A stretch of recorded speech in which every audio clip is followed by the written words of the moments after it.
The $1 Billion Challenge is the civil rights mission of Dr. Sori.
Part two.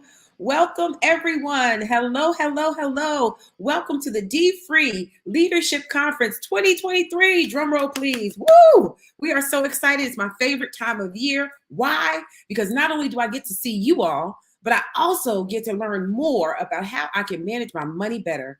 Now, I don't know about you, but if you are one of those folks that have already engaged with dfree, that's a great thing. But now's the time to level set. Now's the time to re-engage. And if you have someone that doesn't know anything about dfree, call them up, tell them to register, join us today. So I want to know who's here. There is a chat that is open. So let us know where you're here from. Please let us know where you, if you're representing a church, let us know your church. If you're representing a community, let us know what community you are from. If you are representing a sorority or a fraternity, we want to hear from you as well. If you're an individual that just likes hanging out with dfree and learning more about your money, then we want to know who you are. So let's get this chat popping. Let me see who's in here. I'm looking. I'm seeing folks from all over. Come on in. Come on in. Hello, hello. As we get ready to get started, I want to give you a brief overview of what's about to take place. But before I do, none of this would be possible if it wasn't for our sponsors. So we'd like to say thank you so much to Provident Bank. We appreciate you and your support. We certainly want to shout out IRT. That's Independent Realty Trust. Thank you again. We thank Aquin. We appreciate Aquin Financial Corp for all that they've done to make this possible as well. And of course, Federal Home Loan Bank of New York. Thank you, our sponsors. We appreciate you. And I hope that everyone here is also appreciative of all that's going to take place. Now, let me just kind of level set us and kind of get us started. First of all, this is a webinar style conference. And so in that, you're going to be able to see some presentations. You're going to have some conversation. We're going to have some interaction. But we want to make sure that you really observe. We want to make sure that you observe. And we also want to make sure that you keep that chat active. If you want to put questions in the chat, comments in the chat, networking in the chat, do so. Our team is ready and available to help support you as well. Now, I know some of you are here in the conference platform. However, we do have a lot of people joining us on Facebook. So shout out to those who are on Facebook. If you're on Facebook, make sure you put that in the chat. Let us know where you're from. Our team is also available there. If you are on IG, hello, Instagram. We want to hear you too. And we have a YouTube family. So all of our YouTube people, hello, where are you? We want to hear from you. And last but certainly not least, we want to welcome our LinkedIn family. So if you're with our LinkedIn family, we want you to come in and say hello and let us know where you're from. We'd like to be able to interact and say hello and shout you out, of course. So again, if you have any questions, if you have any comments, please put them in the chat. Now, I think I want to give you a little bit of what's about to happen. So far, I think we've got some information about our dfree Online Academy. And that is brand new. Some of you have already engaged in it. Some of you have known the old academy versus the new. Wait until you see what we have to offer. There's going to be a really good discussion on that. There's also going to be a live conversation with Dr. Soaries and Councilwoman Lakeisha Jackson. So we're happy about that. I am also looking to hear from all of my Delta Sigma Theta D9 sisters. If you're in the building, we want to say hello to you. So put that in there. Divine Nine, where are you? And of course, I have to shout out my sorority sisters of Zeta Phi Beta Sorority Incorporated. Make sure you get in there too. We want to shout out all of Divine Nine. Hello, Alpha Kappa Alpha. We have a representative from your organization here today too. And if you are a member of Sigma Gamma Rho, we want to say hello to you as well. And we want to say hi to all of our fraternity folks. Hello to my brothers of Phi Beta Sigma Fraternity Incorporated. Hello to all of you, members of Alpha Phi Alpha. I know you guys are at your convention, but hello. Hi, Iota Phi Theta. I know you all just got back. Hello, Omega Psi Phi. And I definitely want to shout out my son's fraternity, Kappa Alpha Psi Fraternity Incorporated. So make sure that you come on in and say hello.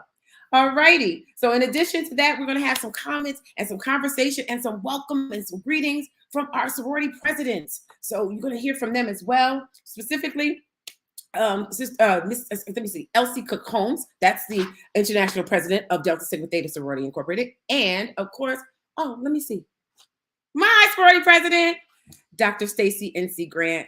So excited to see you as well. And we're excited for you all to be a part of it. But without further ado, we want to introduce the CEO and chair of dfree Global Foundation, and your host for the day, Dr. DeForest B. Soaries Jr. Well, Reverend Sutton, you've done it again. You've not only welcomed us and informed us, but you've made sure all of us are awake. My Lord, I think you wake up smiling and talking. I said that about you this week. What I respect about you, however, and what I love about you and admire is that in good times and bad, in when you're up and when you're down, you have been the same consistently. And I thank God for your leadership. I thank God for your spirit, and I thank God for your support. You know, when I went to work for Jesse Jackson in 2000 and oh Lord, 1973, Mm-hmm. what I admired about him most? It wasn't his height, it wasn't his looks, it wasn't his speech. What I admired about Jesse Jackson the most was that there was a female preacher Mm-hmm. named Reverend Willie Tappan Barrow, who has gone on to heaven now. But she was by his side, and she did with and for him much of what you do with and for me. And I feel like I've arrived now to have such a strong partnership with a great, articulate, dynamic, charismatic, good-looking preacher like you. So thank you, and I thank God for you. And listen, welcome everybody. I see people from Sacramento, California. I see a church called Vision of Hope. I don't know where it's from. I can't believe all of you are here. Wendell Woods, good to see you. And of course, our team in Accra, Ghana is doing a great job. Josh and Anns and Max and all of our young people in Ghana, West Africa. We'll talk more about Africa later on today. But today, what I've said about this conference is this: it's a time to celebrate. We're celebrating the fact that regular people are leading regular people to financial freedom. We are not saturated with celebrities. We don't have big names that are promoting the brand. We are regular people who are helping everyday people achieve financial freedom. So this is a celebration of that. Also, this is about education. And today we're not really teaching about finance, but we're teaching each other about what's happening in the dfree movement. We'll be teaching each other about what's happening in Africa, Ghana and South Africa specifically. We'll be teaching what's happening in churches, because a lot of people don't realize how many churches are really focused on helping their members achieve financial freedom. We'll be teaching about financial advisors and how Black financial professionals are helping their community, not just making money, but helping their community one family at a time. And we'll be teaching about how community organizations, not churches and not businesses, but basic community organizations, Charleston, South Carolina, Indianapolis, Indiana, are doing things to help Black people. This is good news.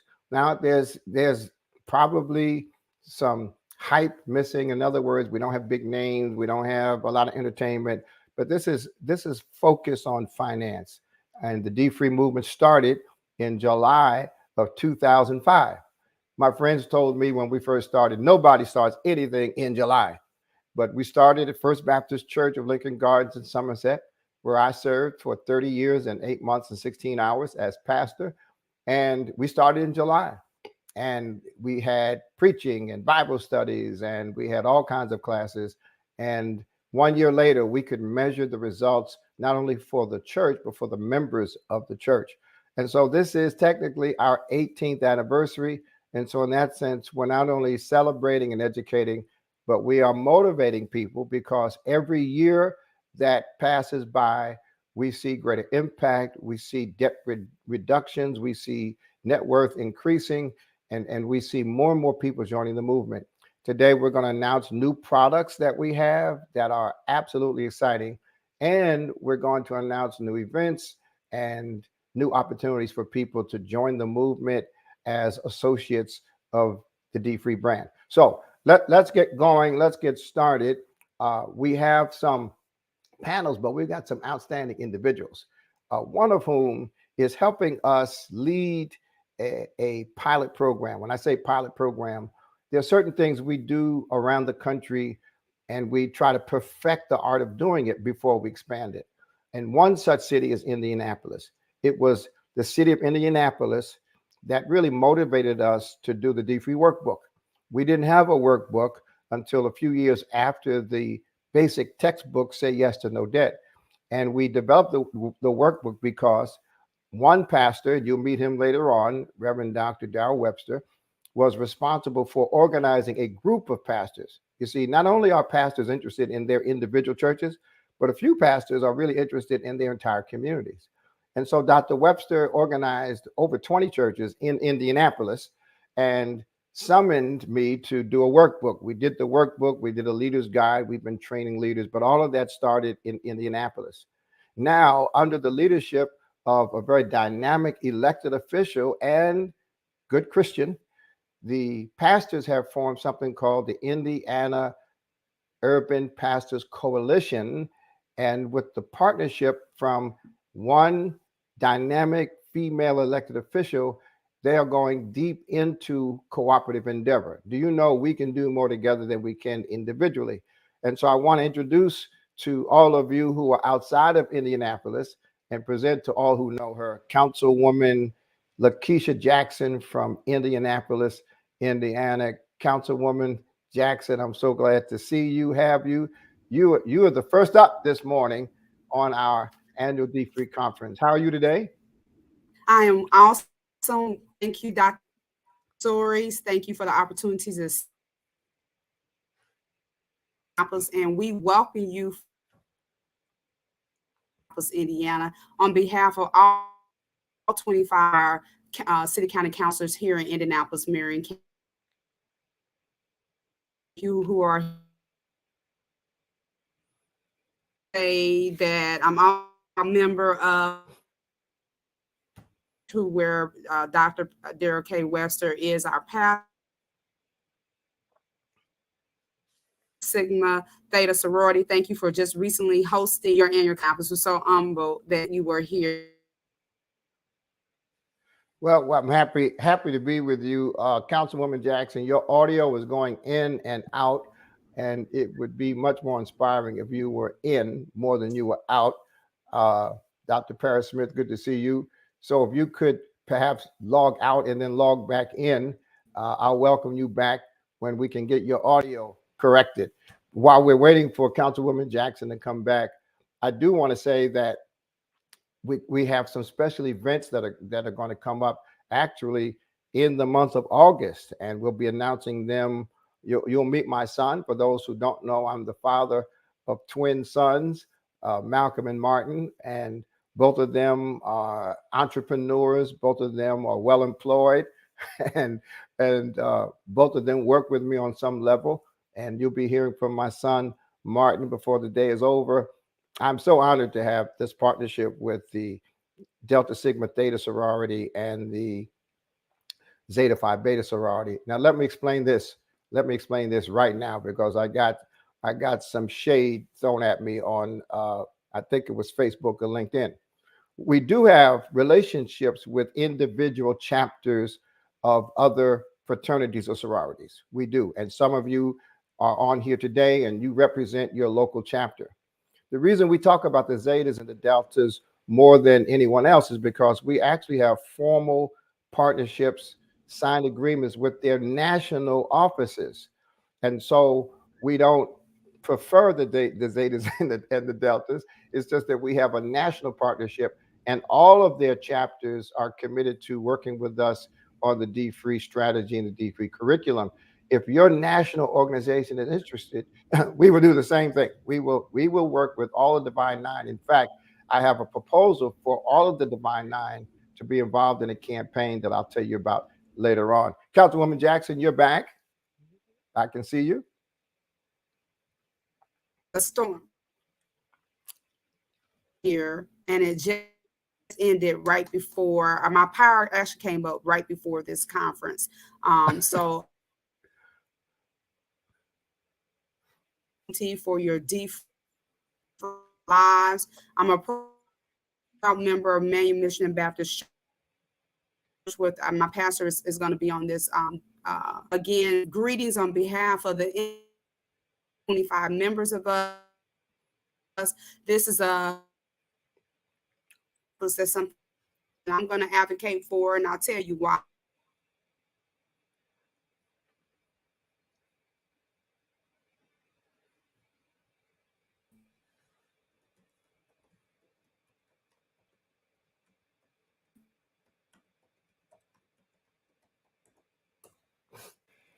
All right, we're going to now go to our first set of presentations. Councilwoman Jackson's audio just could not recover, and hopefully we can get back to her later on. We're going to now go to our online academy.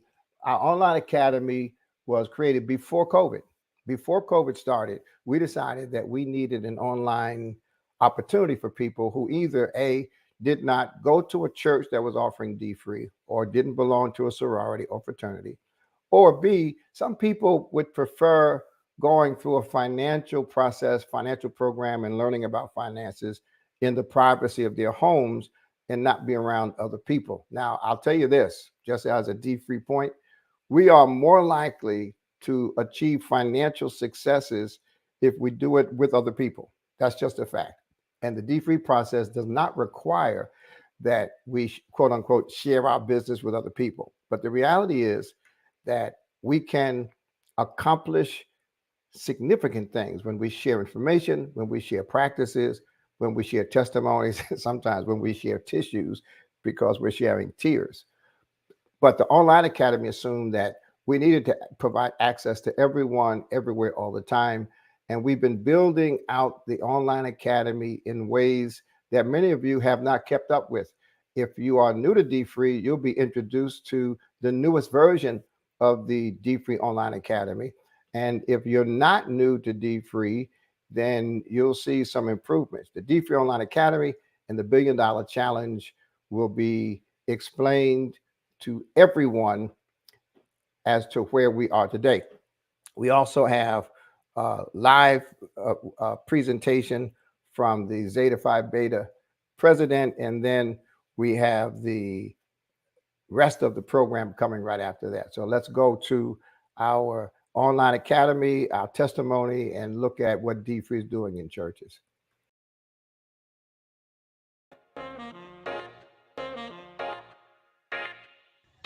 The $1 Billion Challenge is the civil rights mission of Dr. Soaries to continue the legacy founded by Dr. Martin Luther King Jr. to have financial wellness and empowerment for all. The BDC is a free, confidential, interactive online tool designed to help users set a realistic budget or savings plan. It's easy to use, and people love how it helps you stay on track to meet your financial goals. And coming soon, an all-new redesigned BDC with sleek new visuals for an even simpler, more user-friendly experience.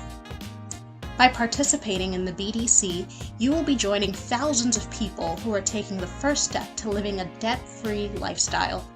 With almost 12,500 BDC members across more than 1,000 groups, we have paid off over $40 million in debt and saved almost $2 million. Together, we are paying down $1 billion of debt in Black and Brown communities so we can close the wealth gap one family at a time.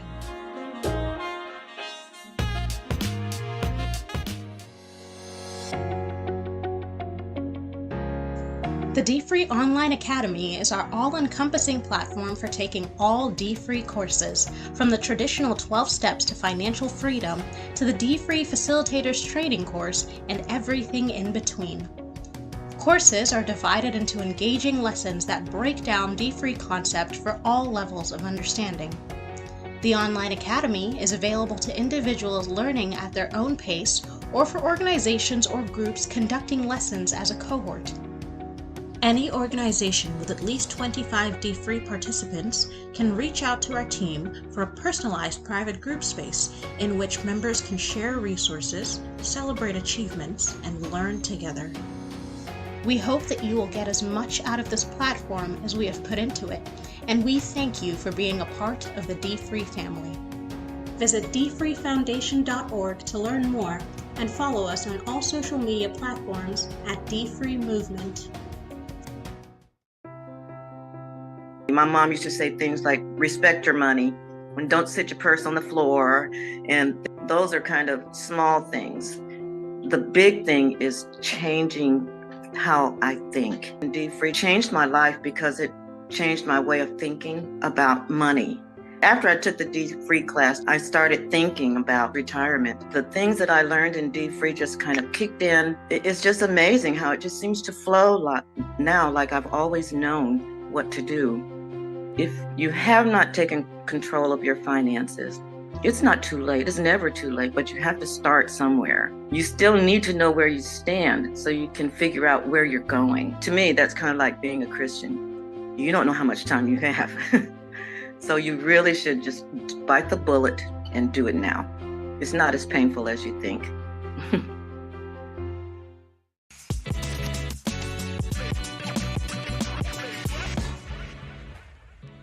Well, good morning, everyone. It is a pleasure to have you all here for our dfree conference. I am Trevor Hyde. I sit on the board, rather, of dfree. I have also had the privilege of teaching dfree in numerous settings in numerous places. dfree has been a blessing to me personally, to my church, to every institution that I have been a part of. And I am someone who sells it and tells it everywhere I go. And so it's a blessing to be a part of this conversation today. And I pray that it will be a blessing to everyone who gets a chance to see it as well. Okay. And I'm Reverend Lisa Autry. I am the co-moderator. And much like Reverend Hyde, I am a big fan of dfree. We started dfree at our church, Christ Community. It is absolutely a part of our church. It's part of our culture.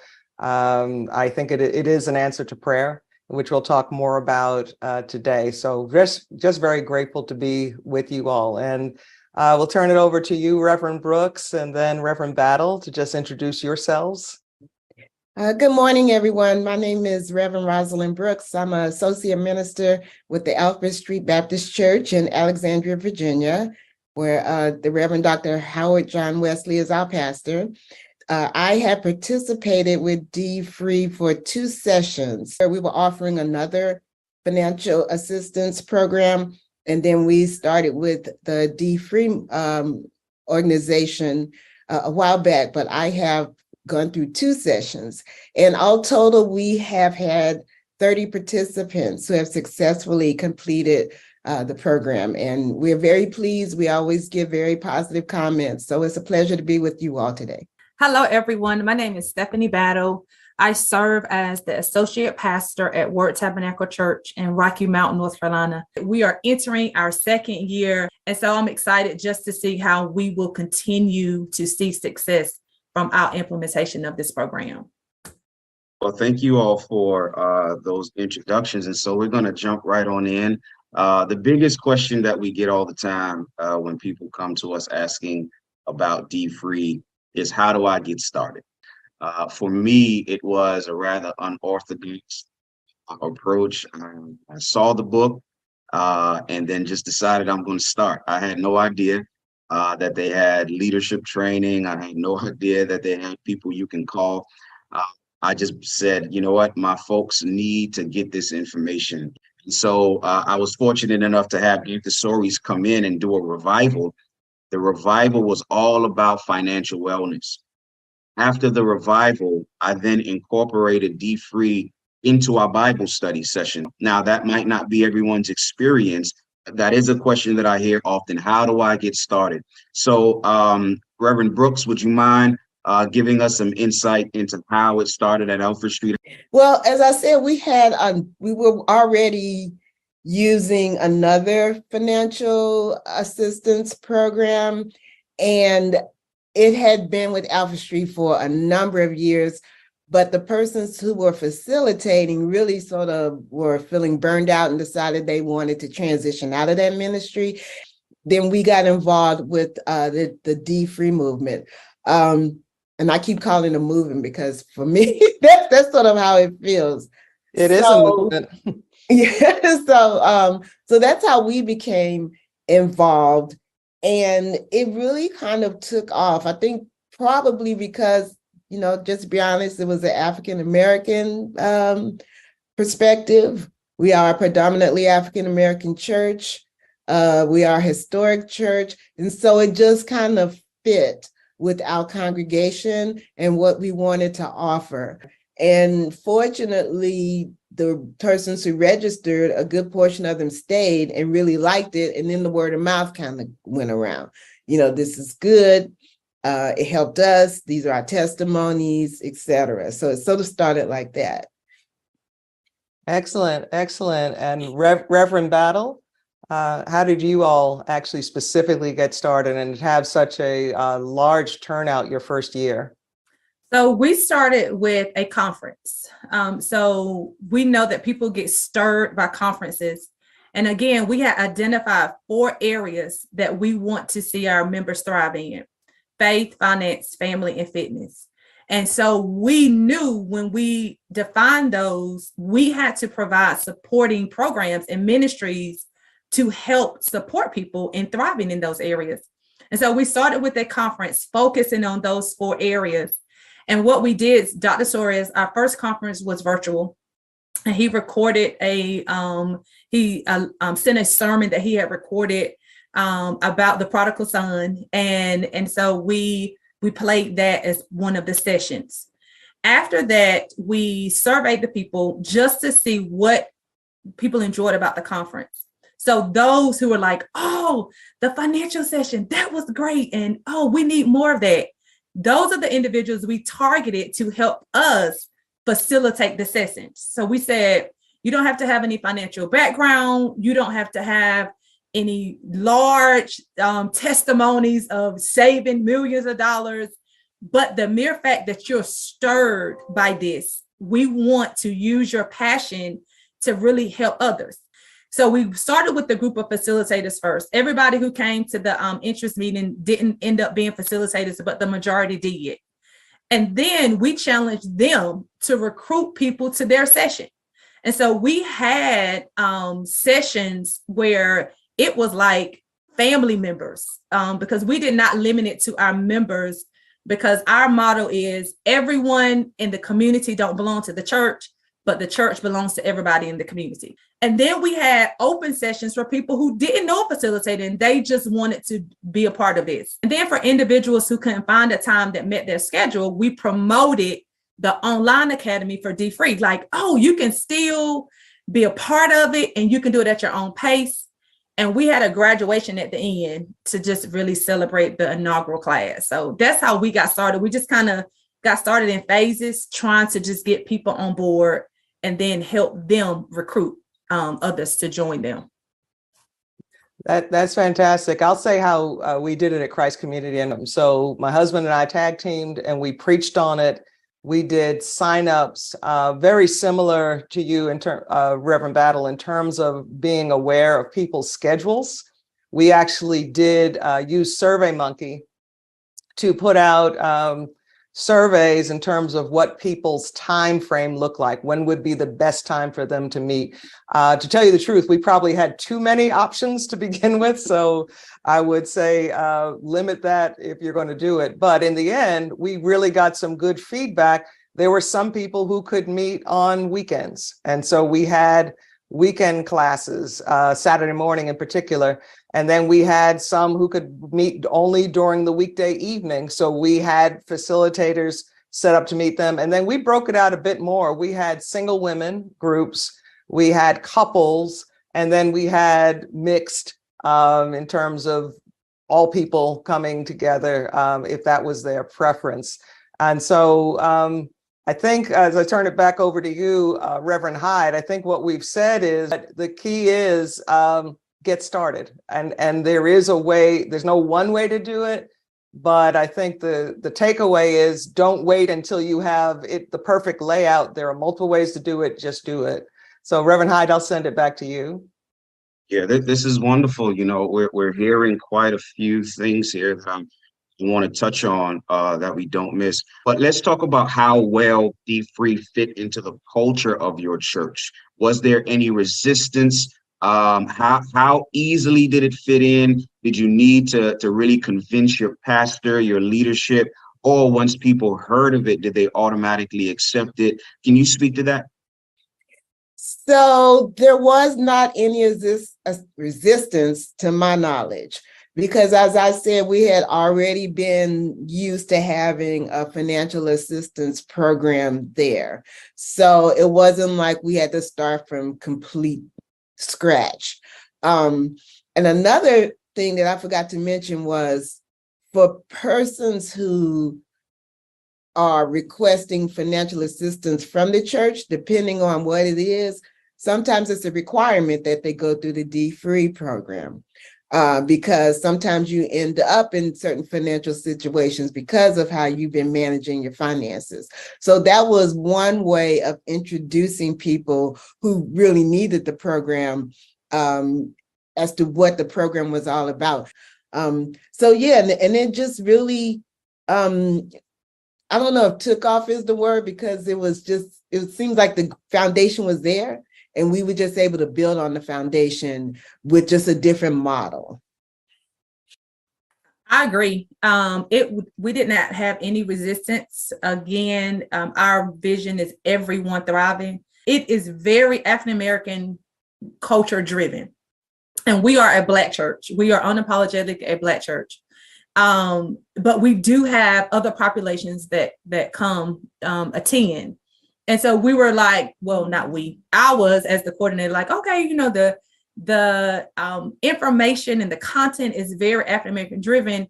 Will that be offensive to other people? But I saw how, one, it educated other populations about some of the, like you were saying, Raven, how the exploitations, the challenges financially that are systematically in place, you know, that cater to us African-American community. So it served as an educational tool. You know, we didn't set out for it to be that, but it helped with just really celebrating and educating about the African-American culture. Similar to Reverend Brooks, we had virtual sessions or online sessions, and we had face-to-face. But both of those environments just allowed for the participants, as both of all of us were on the journey to become financially free.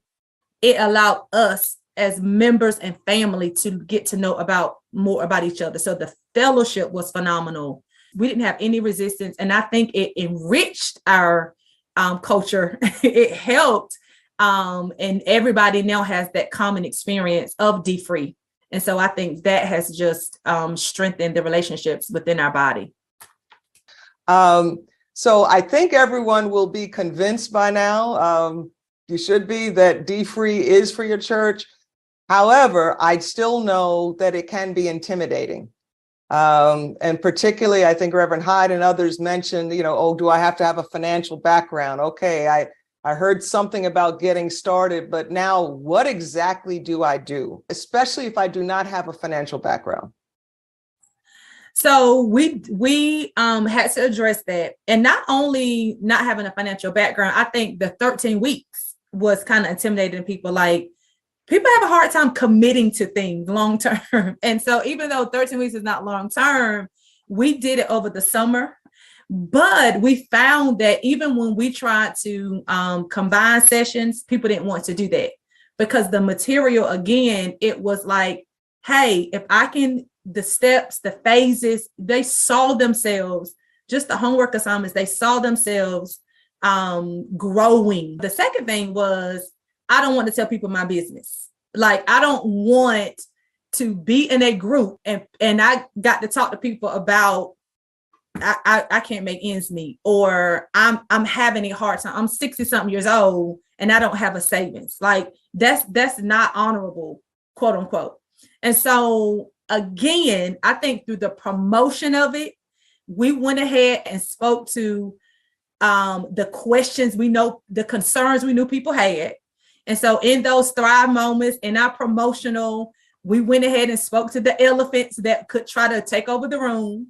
And we were just clear, like, listen, y'all, we're doing this together. This is a family environment. We want to grow. We care about you. And so that kind of helped. And we highlighted our facilitators. Like, this is Tizo. He's a coach and a dad. You hear nothing about banking. You don't hear anything about, him being on Wall Street or whatever. he don't have any financial. He is a coaching dad, and he has a passion to help people like yourself be financially free. And what I found was, just like you mentioned, people were not in a hurry to share their financial struggles. But one of the reasons, in my opinion, is because when you're in an area and you attend the church and, there's this appearance of affluence. And so you're trying to like keep up with the Joneses. And in doing so, you are keeping up with the Joneses in a way that's detrimental to your livelihood. And that was kind of the challenge. And so it's sort of like you have to have that kind of attitude, like no matter what my circumstances are, what this is about is getting me to the point where I can live authentically. And I think that's the point that we were trying to stress, that this is not about, your outward appearance. This is not about affluence. This is not about where you are, what you do for a living. This is not about any of those things, but this is about a manner of allowing you to learn how you can live in your truth. Now, I had to deal with a couple of things in terms of implementation. One of which we talked about briefly, was privacy. People were afraid of whether or not be divulging all of my financial information. And so for those of you that are watching, churches that are interested, that might come up with this question, there is no divulging of your personal information. No one that comes to be a part of the dfree session will have to give financial statements, will have to tell you how deep in debt they are, will have to tell you whether or not they have a great credit score. It's not designed that way. You will have in the workbook a chance to write down certain information, go through your own personal journey. It's your book, it's your story. And so that's that. There's no really giving out of your personal information. Don't worry about that. And so I let them know that. The other thing was, there were other people, Reverend Archie, that came to me and said, look, I'm not in debt, so dfree is not for me. And so I want to take this time to help you all understand dfree is not simply about debt reduction or debt elimination. It's about financial wellness overall. And so that's kind of how the implementation worked for me. And I did the revival. I dealt with a few concerns. And once I dealt with that, the floodgates opened. And from there, we were on and rolling. Okay, so as we get ready to wrap up, I have a couple of things in terms of just kind of some closing points, and just kind of open floor, what you want people to know about dfree. I think we are doing a disservice to our congregations if we don't bring dfree to them. And I'll say it just like that. I could say some kind of financial education, and I think that's true, but dfree in particular, because of all the reasons that we said, I think is critical. We also have used Young Money, which is for the younger people, and even some of the Young Money content was good for our adults because of the way it was put out there and the way it relates. So it's a game changer, and it's something that we absolutely have to have as part of our ministry if we're going to really truly give holistic ministry to our church and community. dfree helps us all, leaders and congregation, break out of that mindset that the answer is having more. The answer is actually learning contentment and being empowered with what God has. And that's, we could all preach that all day long. So it really is teaching our people, don't be fooled, don't be tricked, don't be bamboozled, don't be hoodwinked, don't get into this trap because we're never going to get out of it. So that's the piece of financial freedom that just, that just stands out to me. So Reverend Brooks, just your closing thoughts and remarks, and then Reverend Battle and then Reverend Hyde, if you would close us out. I agree with everything you've said. And the piece that always sort of speaks to me is hope. That when you are in a certain financial situation and you can't really see your way out, and despite your age, you lose hope. And so I've always seen dfree in my experience with it as offering hope. it offers hope to people, no matter their age, no matter their income, no matter what their situation is. It offers hope. And to me, that's the most encouraging thing about dfree. We are Christian-based. This is a Christian-based organization, a Christian-based program. And our call is to offer hope to people. And so I think it serves us and our roles as believers in Christ to offer hope. So that's what I think is the most important thing, as far as I'm concerned, that dfree does.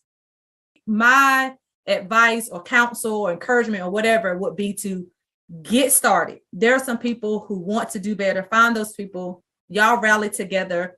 Utilize the resources dfree have already put in place, and just do it. You're going to see your testimonies are going to draw people, and you're going to look up, and you're going to have groups, and you're going to have facilitators. You're going to have sessions just because you decided to get started. So that is what I want to leave with the people. Thank you. First, let me thank each of you for being on this panel today, Reverend Archery, Reverend Brooks, Reverend Battle. This has just been a rich conversation. So my suggestion to each of you that is watching, please go out and start. There's no failure with this. I promise you. You have different states on the line, different contexts, different cultural contexts, and we're all looking at you in your face saying this thing works. It works in the suburbs, it works in the hoods, it works in the urban places. It works, but you got to go out and you got to get it started. When you bring dfree to your context, to your ministry context, or whatever it is, you're not just bringing these 2 books, but you're bringing an army with you to help your people fight this financial crisis that we're in. So please get dfree going in your church. We're here to help. We're here to support however we can. And we'll be praying for you along the way. God bless everyone. And thank you again, everyone, for being on this session today.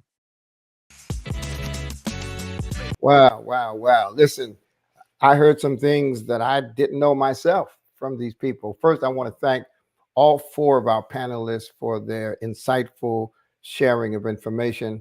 I'm particularly grateful to our co-leaders, Reverend Autry, and the work that she's doing in Texas. I don't know if she said that she's in Texas. And then, of course, we have a church in Brooklyn. Berean Baptist Church is in Brooklyn and North Carolina. And of course, the great and historic Alfred Street Baptist Church in Virginia. The geographical diversity is relevant because there are many aspects of our community and our culture that are so different depending on geography that you really have to tailor whatever you're doing toward that particular geographical location. What is universal about our experience is that all of us came from a background of oppression and of denial. Black people have had to face the same challenges as it relates to Jim Crow and discrimination. And so what's happened is the effects of our historic experience have caused us to have more in common than not in common around the country.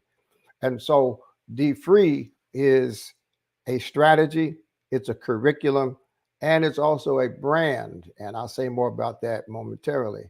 That speaks to African Americans, but not exclusively. It really leverages the experience, the perceptions, the insights that come from the Black experience on behalf of anyone attempting to achieve financial freedom. One of the things that I've said about Black history as it relates to everyone needing to know it is that if Black people could make it through what we've made it through in this country, if we could make it from 1619 to 1970 and survive, and in some instances prosper and blossom, if the Black experience has been effective in navigating and negotiating all of the systemic evils of racism and slavery and discrimination, then anybody can do anything.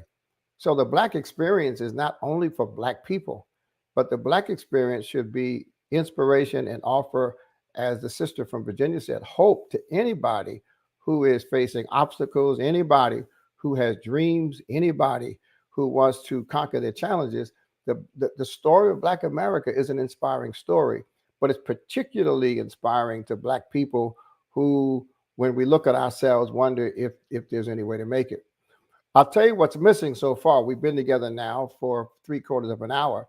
We haven't explained what dfree is. And for those who are new to dfree, and for those who may have forgotten, dfree is really a financial freedom movement, and dfree is an acronym. D free. So the focus is on freedom, but there are 3 bad D's and 3 good D's. Now, how did I learn this? I learned this when I was 31 years old and my Black grandmother died and left me the first house that I ever owned, and it was paid for. And I couldn't figure out how my Black grandmother, with 6 children and a husband who couldn't work because he had a stroke, how could she, with a 6th grade education, leave such wealth? She owned 3 houses that were paid for, and one of which she left to me and my uncle.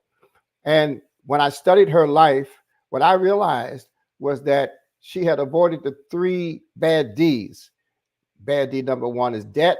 And although all debt is not bad, and I'm doing a whole series on how to use debt and credit productively, but when we talk about debt, we're talking about borrowing money to finance a lifestyle that we otherwise could not afford. That was my experience. I was making $25,000 a year. I had a $5,000 credit limit on my credit card. So I was living as if I earned $30,000. So debt is the number 1 challenge. The second challenge is delinquencies. My grandmother paid her bills on time, unlike me, who was so chaotic and disorganized. I was paying late fees on something every month. And the third bad D is deficit living, meaning that I'm living above my means. So the 3 bad D's are debt, delinquencies, and deficits. If you pay as you go, pay your bills on time, and live below your means, then you can transition to the good D's. And the good D's are deposits, depositing money so that we have emergency funds so that we can build wealth, and depositing those funds in our own accounts. The second good D is dividends. Right now, I get a check every 3 months, and that check is larger than the paycheck that I earned when I was 24 years old, because it's a dividend check from stock that I own. The third good D is deeds. When you own real estate, they'll send you something called a deed, and your name is on it. And real estate is an asset that we want to help you develop a strategy to own. So dfree is a brand. It's an acronym going from the bad D's to the good D's. dfree started as a brand because we did focus groups and discovered that people would rather say, I'm trying to be dfree, positive, than I'm drowning in debt or I'm broke, which is negative. And so we use it because it's easier to say it's a marketing strategy, but it's also a curriculum. We have a 4-stage, 12-step process. And the process is get started, get control, get ahead, and then give back. And we'll talk more about giving back later on today. But that's what dfree is. It's a curriculum, it's a brand, it's a strategy. And as you can see, it can be tailored to your local situation, your local organization, depending on the style of your leadership, the culture of your group, and the logistical realities that you face. I want to thank God for that panel. You know, what's interesting is that we often hear the phrase keeping up with the Joneses. In the book, I talk about keeping up, I think, with the Kardashians. But the reality is most of the Joneses are broke. So we're trying to keep up with people who are broke. And we start with debt because 85% of us have debt. And debt is the number 1 barrier to creating wealth. The definition of wealth is the difference between your assets and your liabilities. And if you owe more than you own, then you're broke. Doesn't matter how much money you make or how much money you have.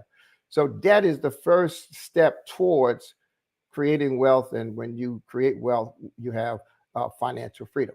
So now let's go on. Where are we going next? We have with us, let's see, where are we going next? Oh, we have with us the president of the Delta Sigma Theta sorority. It was the first organization to contact us and say, we'd like a national partnership with you. We'd like to use your dfree program, strategy, and curriculum to be the programming for our Financial Fortitude program. I want to congratulate the newly re-elected president of the Delta Sigma Theta sorority and welcome her now to our 2023 dfree Leadership Conference. Greetings, my sorors and the dfree community. I am Elsie Cook Holmes, International President and Chair of the National Board of Directors for Delta Sigma Theta Sorority Incorporated. I bring you greetings on behalf of Deltas across the globe who are actively embracing dfree's message of financial freedom. I am proud that Delta Sigma Theta Sorority Incorporated is the first Greek letter organization to launch dfree with more than 200 chapters participating. Delta began its partnership with dfree over 10 years ago.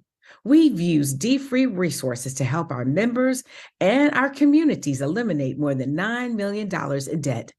Working with dfree, our chapters have implemented financial literacy, debt reduction, and saving enhancement programs for children, teens, adults of all ages, and our blessed, seasoned citizens.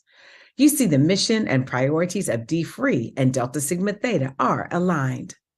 dfree is the only faith-based wealth building system designed specifically with the Black community in mind. We both focus on strengthening the African American community through education, advocacy, and social justice. dfree is not just about the almighty dollar. In the tradition of the Reverend Dr. Martin Luther King Jr., dfree is also a movement to help achieve economic justice in America. Reverend Dr. King said, "We must never let it be said that we spend more for the evanescent and ephemeral than for the eternal values of freedom and justice." dfree emphasizes controlling money matters so that money does not control us. And so we have the freedom to focus on more purposeful pursuits like building a legacy and passing it on to future generations. We have learned not only to care for our financial wellness, including debt reduction and building wealth, but also the importance of creating a living will and testament and developing a comprehensive estate plan. I remind you that dfree is not just for members of Delta Sigma Theta. It focuses on the global Black community. The dfree organization is eager to assist all small, medium, and large chapters, collegiate and alumni chapters, domestic and international chapters, with planning and implementing economic development programs that meet their chapter and community needs.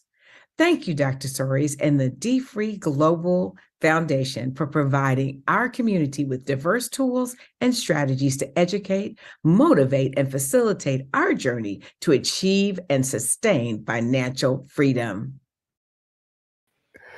Well, I'll tell you, when we started dfree, we started it for this very reason. We did not want to create another organization.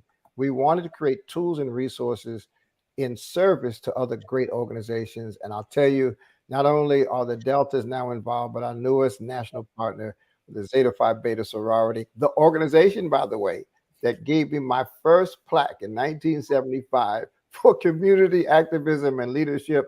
And I am honored to have Dr. Stacy N.C. Grant, the president of the Zeta Phi Beta sorority, the international president, be a part of our movement. She's my friend, and she is now a part of our conference. Dr. Grant, thank you so much for stopping by.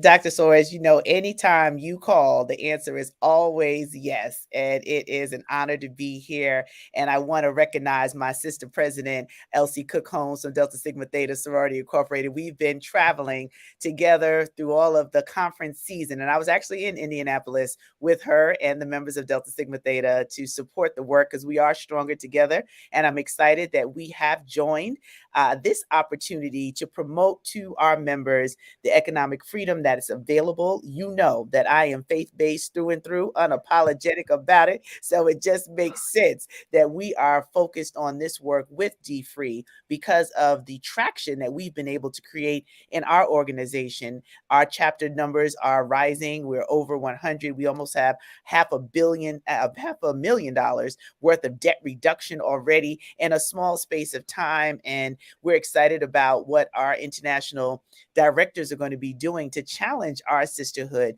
to make sure that we're the head and not the tail, that we are the lender and not the borrower, that we do leave an inheritance for our children's children, because that is what this program is allowing us to do, not to be paralyzed by where you are or feel that there's some judgment placed on whatever debt challenge you have, but to face it so that you can fix it. And you created a curriculum that allows us to be able to do that and to see our path forward in inviting community members to join us on this financial freedom journey. So thank you for being the legend and the icon that you are.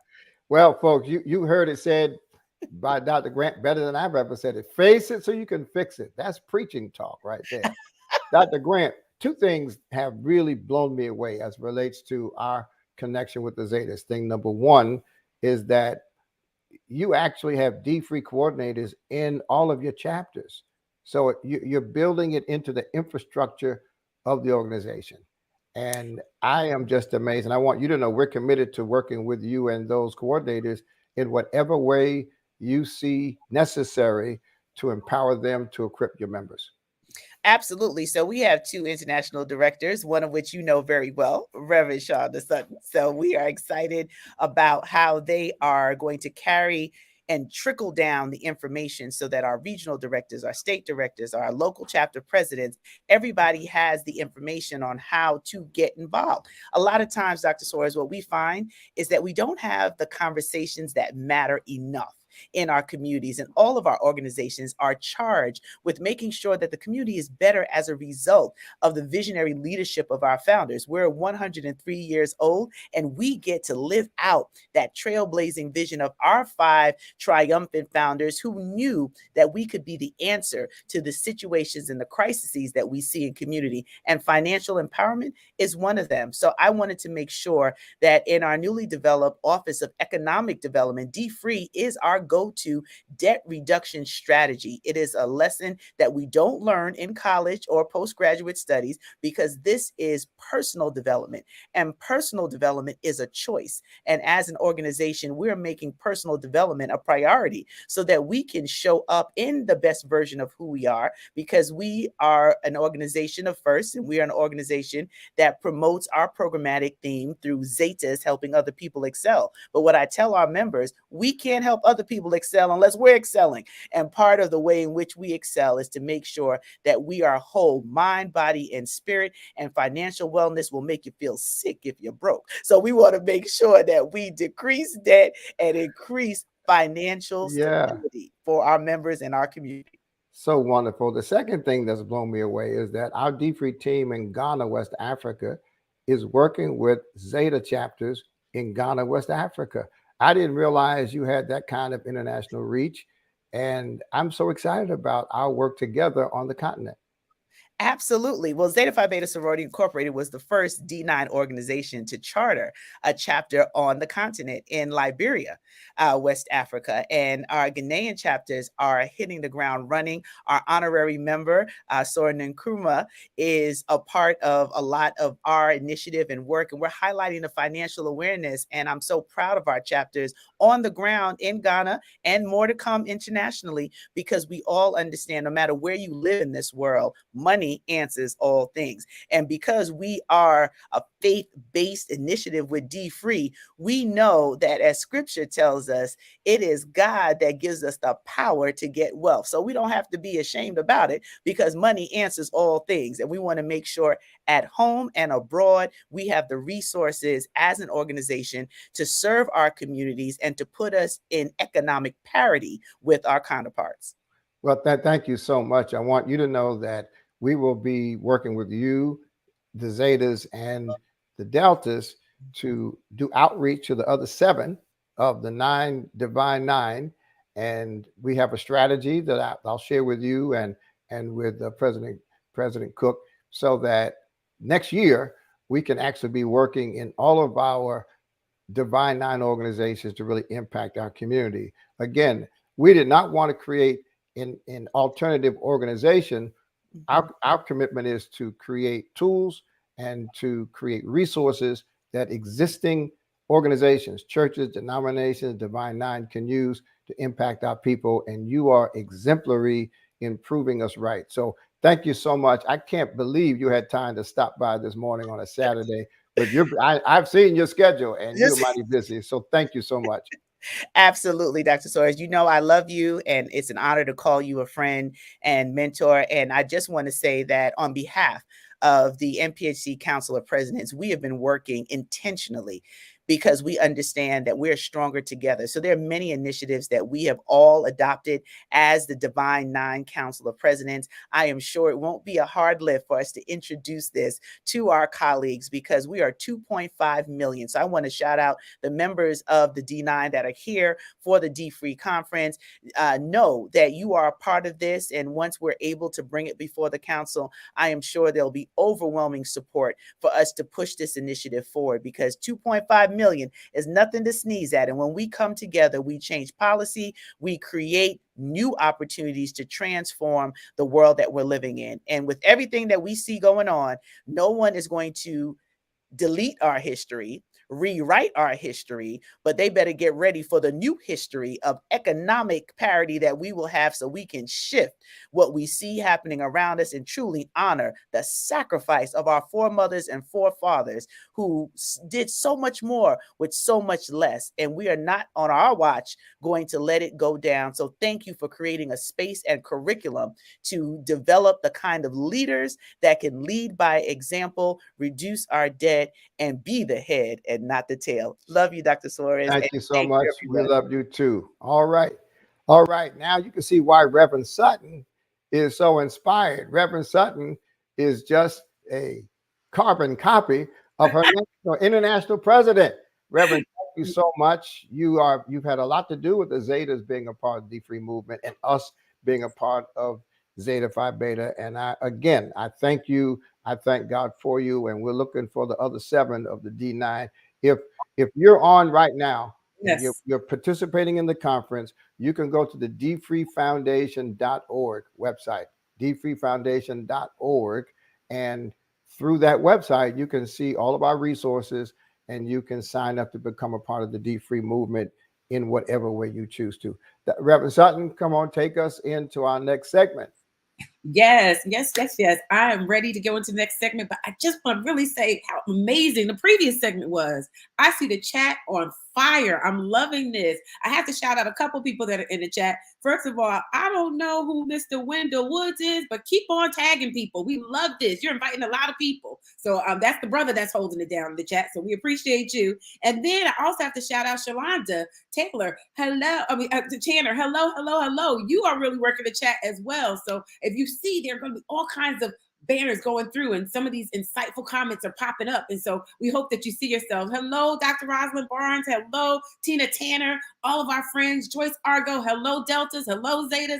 Hello, Eastern Star. We see you. The chat is amazing. So keep up the good work. If you're thinking about money comments now, think about some money comments and some money superstitions. You know, what goes on in my house stays in my house. And somebody said something about putting the pocketbook on the floor. Go on, put some more of those in there. We want to hear, because we want to start breaking those things. So yes, make sure you do. But we have some amazing things that are coming up. We are so excited that the international president and chair, Dr. Elsie Cook Holmes, was able to spend time with us from Delta Sigma Theta Sorority Incorporated. I certainly am happy to see international president and CEO, Dr. Stacy NC Grant of Zeta Phi Beta Sorority Incorporated. Yes, so that was really, really good. But now we got even the more. We're going to talk about all the things that are going on in D-Free Africa. D-Free Africa, there's so many things that are going on with community, and we want to bring those things to you. In addition to that, there's going to be a conversation with Martin Soares and Dr. Soares. Y'all with me, right, with the last name? Y'all catch it? Martin Soares.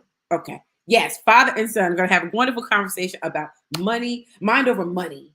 And I can't wait, because this is about our holistic development. So a lot of times we think about what we can do, with our hands, with our money and interest and all that kind of stuff.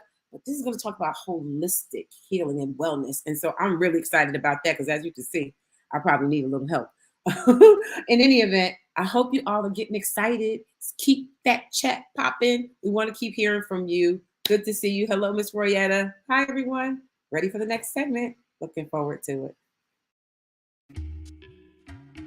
Sanbonani dfree family. We're so excited to share what's been happening in South Africa. We've been journeying with dfree in South Africa since 2015. We've done and we're still continuing to do quite significant work in the communities, especially the impoverished communities of South Africa.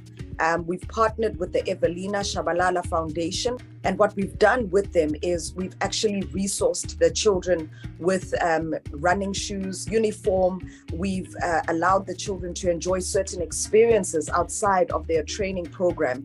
We've also partnered with the Peace Winning Athletics Club in Johannesburg as a partner that is doing skills development, goal planning, and we've also started accrediting the dfree programs to offer dfree as a qualification in tertiary institutions. So as you can see, that the dfree brand it's exploding, for lack of a better phrase or word. It is such an exciting time for us. So thank you so much also for your support, for your prayers. Thank you to Dr. Soris for allowing us to run with this vision in this country. And thank you to Ms. Ange, who is an amazing manager in the Africa region. Thank you, dfree family. dfree Ghana is currently in its 8th year since the first small group was started by our pioneer, Mark Addo, with weekly meetings at the mall. Our dfree education focus is on 3 areas. dfree in the workplace, to develop a culture of savings and investment towards wealth building. dfree for the youth, to nurture our young adults to grow to be financially responsible and financially free. And dfree for the informal sector, which empowers women who have almost no education with the basic financial knowledge they need to gain access to capital for their small businesses. dfree in Ghana is heavily invested in community development, from building playgrounds and cafeterias for village schools, a children's library, and an infirmary for the Chibi Township, to supporting the local church to build a sanctuary for worship.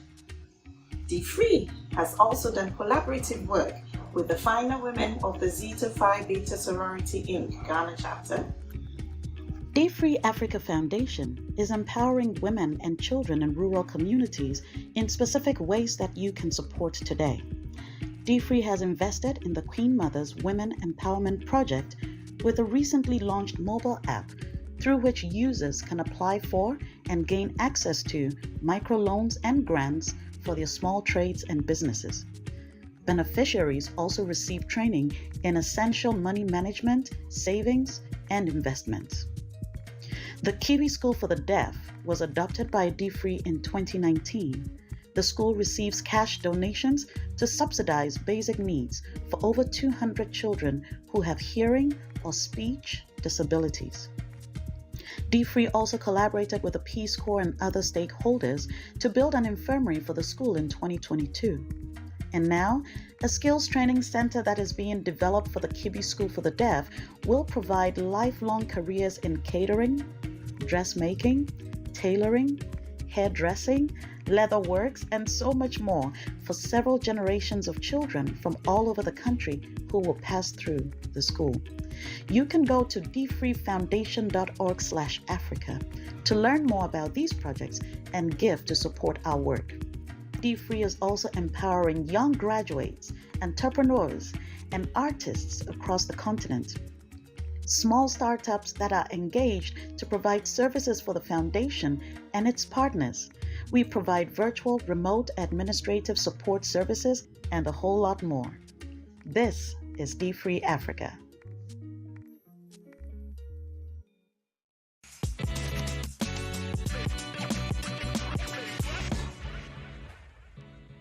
Greetings. My name is Michelle Dutton, and I'm a proud member of the Central Jersey chapter of Delta Sigma Theta Sorority Incorporated, located here in New Jersey. And I'm also a proud member of First Baptist Church of Lincoln Garden in Somerset, New Jersey. I am delighted to be able to host this panel today. And although I will be sharing some of the information about my personal experiences with dfree in relationship with Delta and First Baptist Church of Lincoln Gardens, I am not speaking on behalf of either organization. Thank you. Let's get started. I am so excited to be a part of this panel with our two esteemed guests to talk about our favorite topic, dfree, and transforming our communities so that we can do better, because we all know when we know better, we do better. So before we jump in, I would like to present to some and introduce to others Dorothea Bernique with the Increasing Hope Financial Training Center, where she serves as the executive director. Dorothea, would you like to introduce yourself? Sure. Thank you so much, Michelle. My name is Dorothea, and I am the founder and the director of Increasing Hope Financial Training Center. We're located in beautiful Charleston, South Carolina, and the organization is about 18 years old. And we have been serving the community by delivering financial education, budgeting, money management, credit, housing counseling. We have an umbrella of services that impact the economic development of our community. And so it's just always good to be here and enjoy and appreciate our partnership with dfree. Thank you. Thank you for that. And thank you for participating today. Next, I would like to introduce Dallas Lanier with Project Green, where he serves as the executive director. Can you tell us a little about yourself? Yes, thank you, Michelle, and good to be with you both. And like Dorothea, I'm also the founder and executive director of Project Green, where the Green stands for the Grassroots Economic Empowerment Network. We're based here in Grand Rapids, Michigan, and our vision is turning everyday people into money heroes. So we define a money hero as someone who is pursuing their own financial goals, and then they turn and help someone else to do the same. We do that through two ways. Primarily, one is through financial capabilities, where we are consumer facing with our workshops around budgeting, credit building, saving. That's where dfree fits in. We'll talk more about that. And then we also do it with our economic advocacy work, which is systems facing, where we're trying to remove those barriers that keep low to moderate income people from reaching their goals. And a lot of our work really started with advocacy, particularly as we were fighting against payday lending here in the state of Michigan. So that's the genesis of our work. Still, everything that we do in one way or another is leading people away from asset reducing products and services like payday lending towards asset building behaviors, products, services, and policies here in the state of Michigan. Excellent. Both of you have tremendous backgrounds, and I can see the connection for dfree. And just a little bit about me. My name is Michelle Dutton. I'm facilitating our conversation today, and I have a huge background with dfree. For the past 10 years or so, Delta Sigma Theta has been one of the strategic partners of dfree, with making sure that we work collectively to transform the communities. We've reduced more than $11 million in debt over that period. We have engaged 15,000 or more people within the sorority in the community to not only reduce debt, but we've also saved tens of thousands of dollars in savings as well, because we want to make sure in our communities, we're not only reducing debt, but we're increasing wealth.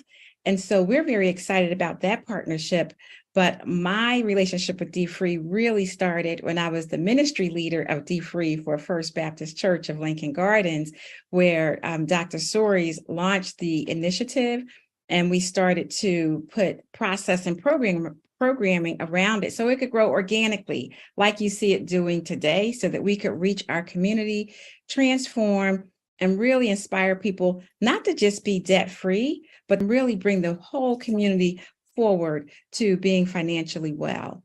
So why don't we jump right in and just start with, how did you even get introduced to this wonderful organic movement, dfree, and what's happening with it in your organizations? I was initially introduced to Dr. Soares and dfree through my affiliation with an organization called Home Free USA, which is a group of nonprofit organizations and community-based organizations that provide housing, counseling, and multiple services. And so Dr. Soares conducted a conference call with the affiliation of organizations, and just offered to become a part of the work that we were doing to see how we could introduce dfree I told someone I had to get up the nerves to pick up the phone and call, but it was one of the most powerful, one of the most rewarding things that I did in reference to being embraced by dfree and to bring it to both my organization and the community here in Charleston, South Carolina. So that was the way that we were initially introduced, and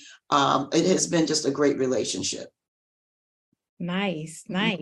And what about you, Dallas? Yeah, so originally sitting at home one day watching CNN, I saw this commercial come on for a special that Soledad O'Brien was doing, a series called Black in America, and there was an episode called Almighty Debt. And this has long been personal finance has long been a passion of mine. I'm a former banker, and as a pastor, I've made personal finance a priority in my ministry. And so to see this other Black pastor who was doing wonderful things within his own congregation, and now, expanding that to a national platform, it immediately grabbed my attention. A few months later, after seeing him on CNN, he was here in town. I got to go hear him preach in the chapel, and then got to meet him. And it's been history since then. He can't get rid of me. Wow, I love that. I love that. And I love the idea of pastors helping pastors and joining together to really help move the community forward. So although dfree, is really big in the churches, as we know, we've brought it into the community space as well. So I'm just curious, for your organizations, how did you get started and how did you get it implemented? And what are you doing now? Okay. Well, we got started by I think we came in when it was fairly new. And so we actually had the dfree team come in and they supported us by doing facilitation training. Dr. Soares actually came, introduced dfree to the local community and pastors. We started that with a luncheon. And as far as the organization is concerned, we began to use the dfree curriculum as our financial capacity building curriculum. It went alongside some of the work that we were already doing in reference to our money mindset, the behavior, our attitude about money. And so it was a perfect fit for the approach that we were already taking as an organization. It is a program that is flexible enough to fit it into the way that we work, because we knew immediately when I met Janiyah, I said, we cannot do 12 weeks, Janiyah. We will not hold our community. And so we had the ability to flex it and customize it. So we offer a 6-week course. As a community-based organization, having the services in place that we did, we were able now to come along beside our participants and say, not only is this what you need to do, but then my staff and team, we're able to say, this is how you do it, because then we can sit down and work with them individually on a budget with our budget counselors. We can sit down and work with them on their credit as a licensed credit counseling agency. We can sit down and work with them on becoming first-time homeowners as a HUD housing counseling agency, and on and on and on, from the standpoint of any obstacles that they might face. Foreclosure, we're foreclosure counselors. If you want to start a business to build your wealth, we do small business training. If you need help doing your personal taxes, we are a VITA site. And so it was a great partnership from the standpoint of, this is the information, the impartation that you're getting. Again, transformational information, not to change their lives, but many times people are still asking, well, how do I do it? And so increasing hope, and that's an acronym for helping others prosper economically. We say, we will come along beside you and walk you through whatever your journey is, using the tool of the $1 billion pay down, also using now the techniques and the foundation and the strategies of dfree, helping you change your behavior, your mindset, your attitude about even embracing this journey. That's what I love about it. Many times we can't get individuals to even embrace the journey until we change the attitude and the mindset. It makes it so much easier. And so dfree introduces that for us. And so when we sit down with them and say, now it's time to do your budget, and you need to choose between your wants and your needs, they understand the need to choose between their wants and their needs, because now we have them on this journey of dfree, and we get them all hyped up. They're hyped up. By the time we get done with them, they are ready. They are chanting the dfree slogan, and now they're ready to make those changes. They're ready to engage and embark on this journey for financial freedom. And then we end with what we call a Super Saturday. I think I introduced that. And so we finish out the remaining 6 chapters on a on a Saturday with an intensive study of those and the graduation where they receive their certificates. But the other things that we've also done is introduced it. We're in the process of introducing dfree to our school system, our prison system. And so we're right now at next level and hoping to get some real good leverage and coverage in that particular way as far as introducing dfree to our state as a whole. Excellent, excellent. I love that. Very engaging. Dallas, what about you and Project Green? I'm stuck on what Dorothea said. Now I'm excited about what they're doing. I want to learn more. So the Project Green, as I said, part of our work is around financial capabilities. We've been doing this work in various iterations since 2011, but 2019, we officially became a 501c3. We developed our own curriculum for the basics of personal finance called the Money Talk Workshop. And we were incorporating some of the content from the dfree book into our own curriculum. As a staff, we all read dfree as a professional development tool for us. I've been attending the conferences every year, so it's been a part of our culture in one way or another. But then, especially coming out of COVID, we were planning to transition our curriculum to an online, or at least developing an online platform to go alongside of what we were doing in person. So as we were starting that from scratch ourselves, we said, wait a minute, we know dfree, and we know that dfree already has an online portal. So why would we start from scratch? Why don't we have a conversation to see if we can partner and offer dfree to all of our constituents, but particularly making it available online. Similar to Increasing Hope, with our community partners, so other nonprofit organizations, or even as we engage with individuals, we knew likewise that 12 weeks was going to be a heavy lift. And so we have actually reduced it to a 4-week session for those partners. We are in the process now of bringing facilitators online within churches and also connecting people to our Project Green dfree portal so that they can take the classes or individually within the portal as well. And then we also have some scaling plans. So we've been working with some funders recently who are now providing additional support so that we can scale dfree at a much larger level. So we are going to be hiring and training some facilitators who will help us to reach, we want to get to 600 people in the next 12 months, and then eventually want to get 1,200 people a year going through dfree. Wow, that is awesome. That is really awesome. And what I really like about what both of you talked about is the fact that dfree is able to be customized to meet your needs. Because when you think about it, we're reaching a broad audience, and the goal is to meet people where they are and help them move forward to accomplish the financial goals that the organization has. And so if the dfree curriculum isn't it and there's another, still be a part of the movement. Love that. I know within Delta, we service more than 1,000 chapters internationally, not even just here in America. And so we have to be flexible to have that implementation. And I find that, and you can let me know if you find the same thing, that the curriculum is easy to be customized. And now that dfree has done the work to automate it, you can really lead classes without having a large organization, because you can direct people to go online and then they can go through the curriculum on their own. And then you can create community events just to do a check-in, whether it's, and I encourage chapters to do this all the time, whether it's, just once or twice in the year or once a month, whatever your resources have or will afford you to do, then you can find that place in dfree. I wanted to go back to the $1 billion challenge, as you mentioned, Michelle. That's another way that we are capitalizing on dfree. We have a program that we use. It's a savings match program. It's called 500 Strong. So our goal is each year to find 500 people to help them to save $500. And they save $400 of their own, and then we match it with $100. So in the past, we've had people tracking their own savings in various ways. $1 Billion Challenge allows us to do that in a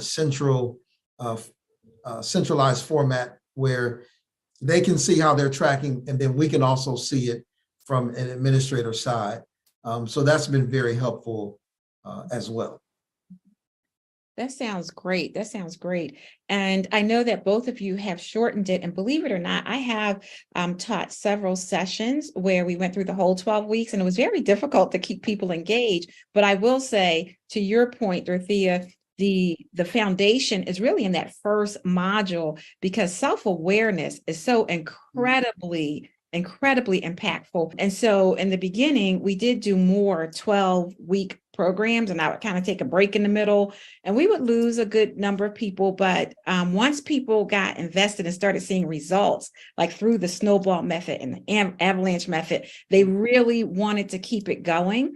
But it is a challenge. So one of the things I like to do is make sure I connect people to the dfree site as well, so that they can start to join in with the events and join in with some of the other programming going on. So I'm just curious, because both of you have very successful programs, how do you keep people engaged moving forward? What are some of the things you do to keep people engaged once you get them started, so they can continue and then also reach out to the community and help this grow organically so that we can all move forward? So over the years and doing various workshops and having groups, what I've discovered is that a lot of the power comes from the community. The fact that people are doing this together, and then they build relationships together, they encourage one another, they hold each other accountable, just the energy, the synergy that they create by being together. One of the things that we do is throughout the class, and especially before they leave, is encourage them to become accountability partners to one another. And so that is a way to keep it going. Also, one of the, I guess, a campaign or a process that we are in the process of implementing here is just creating a community of folks and an atmosphere where people feel the freedom to engage in this journey to financial freedom, and make it this place, this safe place, and this journey that we want to go on together. And then also have times that we report back. And so we get together our previous graduates and current graduates and celebrate them. So that component of dfree that talks about celebrating, it's like coming together to encourage one another. Even if you've made mistakes, fallen down, this is the place where you're going to be encouraged to get back up again. And or if you've had those successes, this is a place for you to share your success. I love that. I love that. And I'm glad you mentioned the celebratory component of dfree. One of the things that we used to do is within the class, in that first week, I would ask everyone to write down where they thought they were going to be with regards to their finances, in a year, 1 year, 2 years, 3 years. And they would write a letter to themselves, and I would hold on to them and mail them a year later to try to get them to see kind of where they are now versus where they wanted to be. So there's so many ways to keep people engaged with dfree, and this work that we're doing is so critical to the just the core of who we are, since we were always taught that our finances were private in our business. And that's how we don't expand. That's how we don't become financially well, is by not engaging with one another. So as we get ready to wrap up, I want to hear from both of you on what would you say to other community organizations about, getting involved? And that could be your challenges, just encourage them. Well, I would share, number one, highly, highly encourage it. It has been one of the most supportive, rewarding relationships. I'll call it a community relationship from the standpoint of being able to partner and understanding what a true partnership is, meaning dfree creates win-win situations. It's benefiting dfree, but it also benefits us. And I'll also speak to what Pastor Lanier shared in reference to the level of support is just outstanding from the standpoint of the things that we would like to do, how we would like to see it, the recommendations that we suggest, including you in their processes making decisions, been on many panels and been many discussions in reference to how things are changing and given the opportunity to participate at various levels. And so I would definitely highly recommend and encourage you engaging in a relationship with dfree. I don't think you'll be disappointed in any way, shape, form, or fashion. They are there to support. They go out of the way actually to support the work that we are doing here in our local community. So Thank you for that. Dallas? Yes, absolutely. I echo everything Dorothea just said, and would also say, for us, I think all of us know that, personal finance, the numbers differ, but some people would say it's 20% knowledge, 80% behavior. And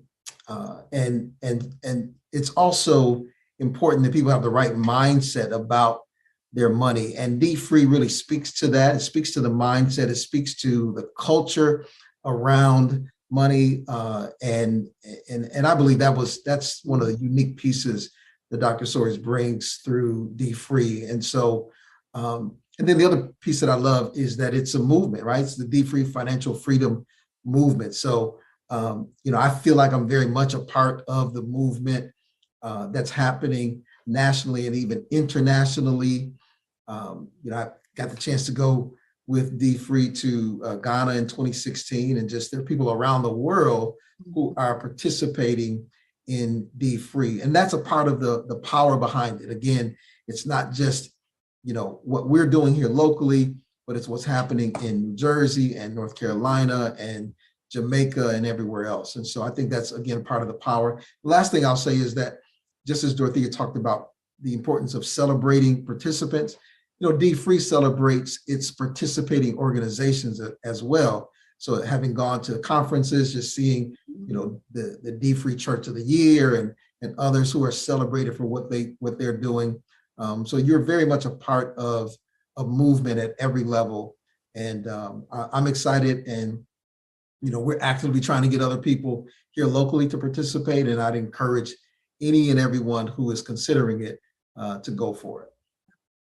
Thank you. Thank you both for that. And I'll say I am with you.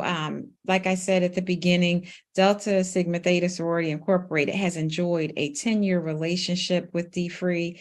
And there is nothing that we have asked Dr. Soares to do in the way of programming that he has not stepped up to commit. So he's very passionate about making sure he meets organizations, no matter how big or small, where they are, to help move their membership forward. And we are definitely transforming the lives of our members and our communities that we serve with this culture change. And Dallas, you said it, it's about a culture change so that we can think and just reframe how we think about money. So with that, I want to thank you both for your time, your authenticity, and just helping to spread the word about this important work in our communities when we need it most. So thank you, thank you, thank you. And for everybody out there listening, come on and be a part of this movement, because you are missing out.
Hello, everybody. As you can see, we're experiencing just a little bit of a technical difficulty, but I want to make sure that everyone is in the chat. We've seen so many comments, and I hope you know by now that there is something for everyone in this conference. Everyone. I mean, you've heard it for yourselves. You've heard different organizations speak. You've heard individuals speak. We have something for everyone. And as we're gearing up and leading up to our next guest, of course, you're going to hear from our chair and CEO, Dr. DeForest B. Soaries Jr. But what Dr. Soaries is going to be sharing about is some of the things that he's written. He's written Say Yes to No Debt. We all know about that. But he's also written a volume of I guess it's 4 volumes at this point, of meditations. It's a whole meditation series because meditation works. And so the next conversation you're going to hear is about mind over money. We're going to talk very detailed about that. And here comes Dr. DeForest B. Soaries Jr. All right. Before I was so rudely interrupted by technology, what I was trying to say is that if you were inspired by what you saw about dfree in Africa, our next trip to Ghana, we go to Ghana every year, is in October of this year. And then next year, 2024, we'll be celebrating the 25th anniversary of our primary partner in Ghana. He's the Ochehini, the king of the Achim Abuakwa Traditional Council. And all of our work, our development work, our library, the work with the School for the Deaf, the Job Development Center, all of that is done in the capital of the Ochiman Kingdom. And when you come to Ghana with us, unlike any other tour, not only do you see all of the places that everyone will show you, but you have access to the inside view of a royal family, an African royal family. Britain is not the only country on earth that has a royal family. And our key partner in Ghana is an actual Ghanaian king. And we visit his palace and we celebrate with him. So that's dfree Africa. I want to thank, again, Dorothea and Dallas, and I want to thank Michelle for hosting that panel on the community. We describe dfree as being culturally relevant because we leverage and celebrate the African American experience. We describe it as being affordable, financially affordable, because so many programs cost so much money that if you had the money to pay for it, you wouldn't need a program. We also describe it as being biblically based. So for churches, and churches really embrace a 12-week process because many of our churches use the dfree curriculum in Sunday school, which is generally a 12-week process in Bible study. But many community groups, as you heard, are not set up for 12-week programs. There are 2 things about dfree used by community groups that you should know. Number one, many of our groups, like the group that Dallas leads in Grand Rapids, like the group that Dorothea leads in Charleston, South Carolina, many of these groups receive funding, that's secular funding. Some of our organizations receive government funding that would not fund the use of biblically based content. So what we've done is we've taken the biblical principles and the biblical instruction, and we've converted it into a secular approach to achieving the same results. So we take out the prayers and we put in affirmations and reflections. And so the dfree curriculum for secular organizations is available alongside the dfree curriculum for church-based organizations. Same process, same 4 levels, same 12 steps, but in fact, using principles of scripture instead of the scriptures themselves. And so if you're a secular organization and you have the challenge of keeping church separate from your work, have no fear. And our organizations, including Project Green and Increasing Hope in Charleston and others, can help you do that. I want to just tell you how impressed and inspired I am by the vast array of organizations. I see the Eastern Star is here. I see so many organizations from New York. I'm from New York, and so I'm partial to organizations from New York.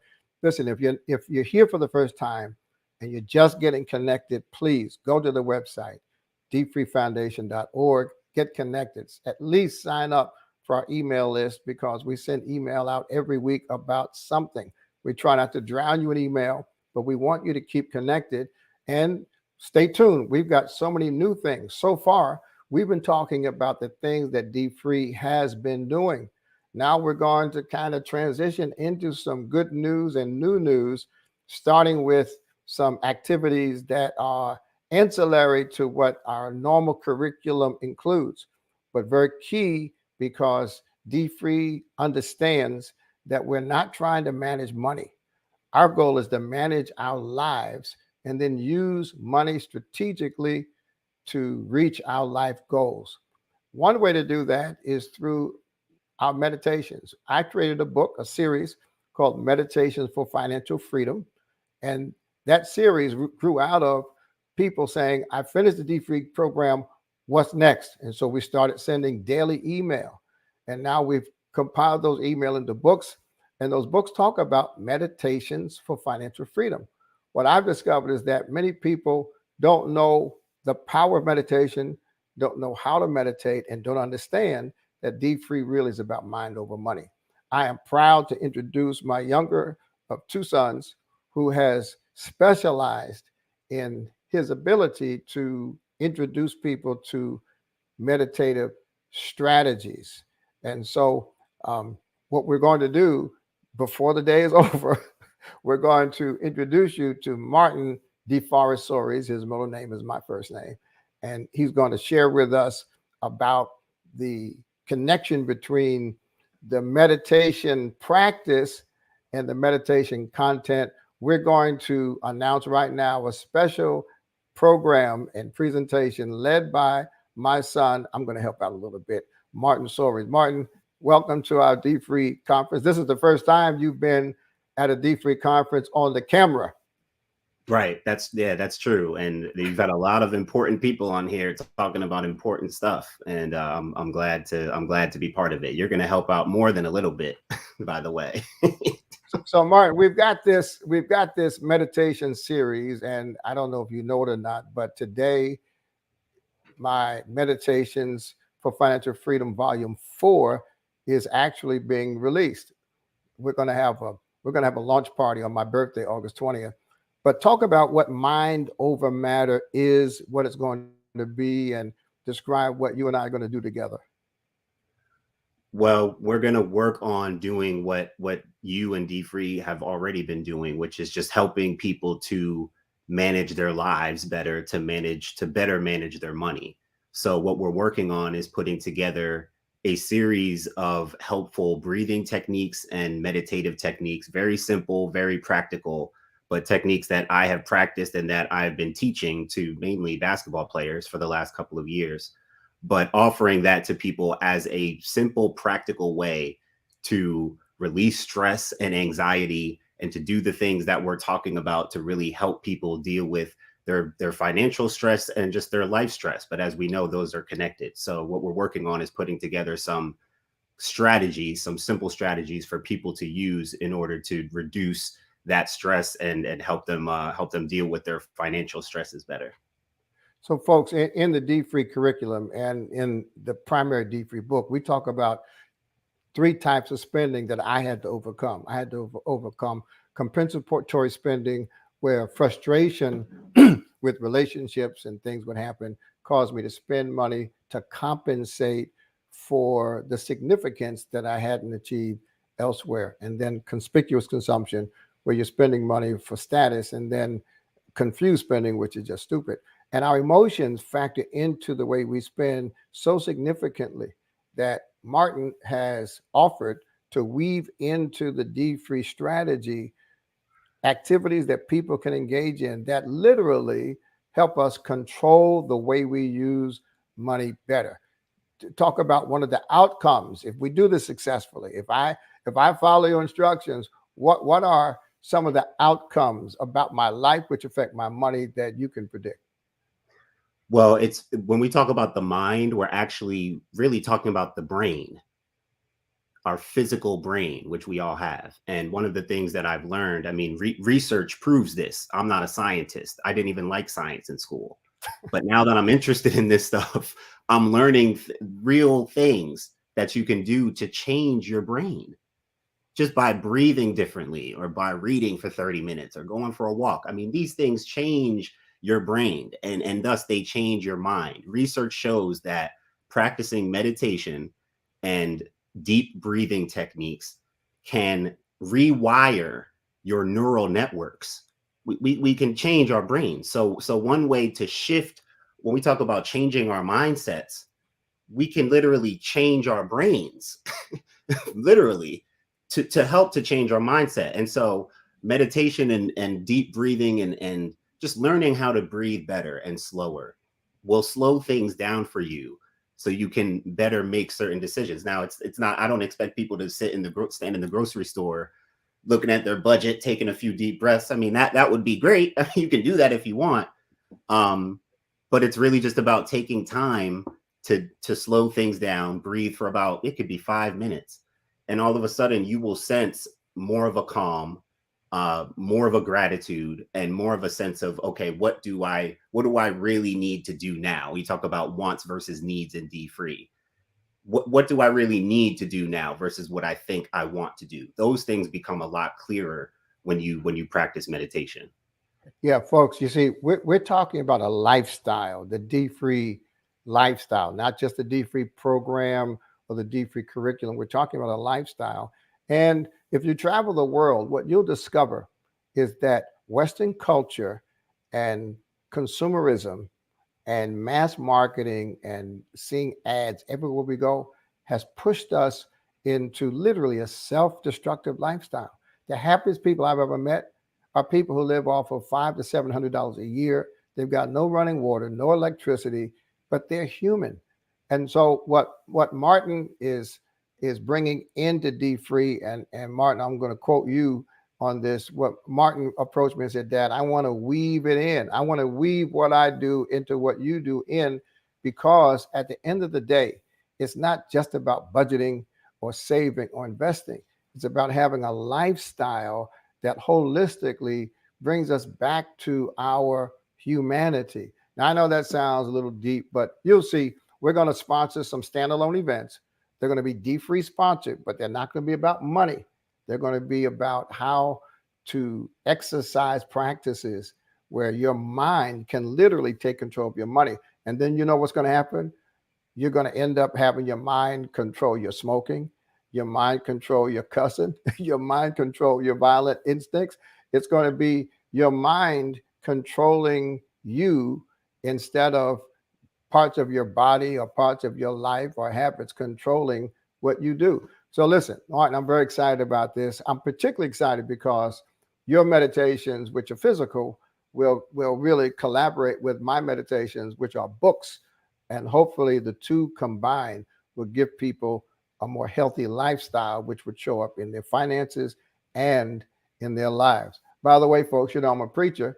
The first Psalm says that God blesses those who meditate in God's word day and night. Meditation is as biblical as it is strategic. So thanks, Martin, for stopping by.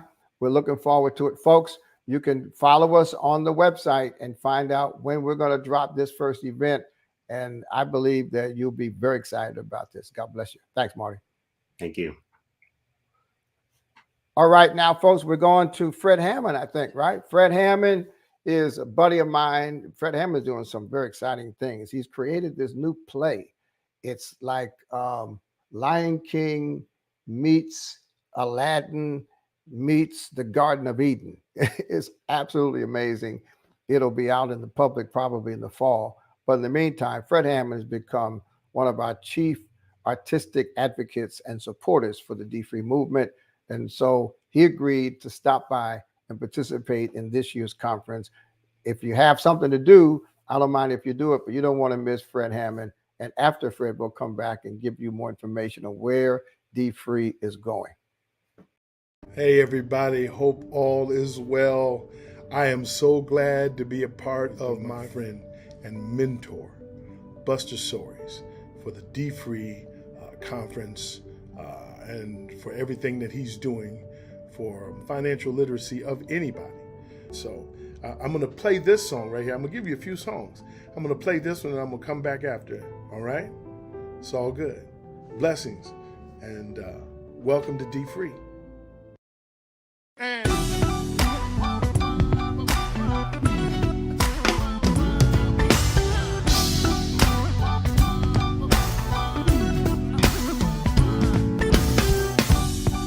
from the rising of the sun until it goes away. Again, we love to say, we love you. Yeah. You brought us safe this far. We really want to say, we give you the praise for bringing us on through. Hey, may not have everything I want to have. I may not be everything I need to be.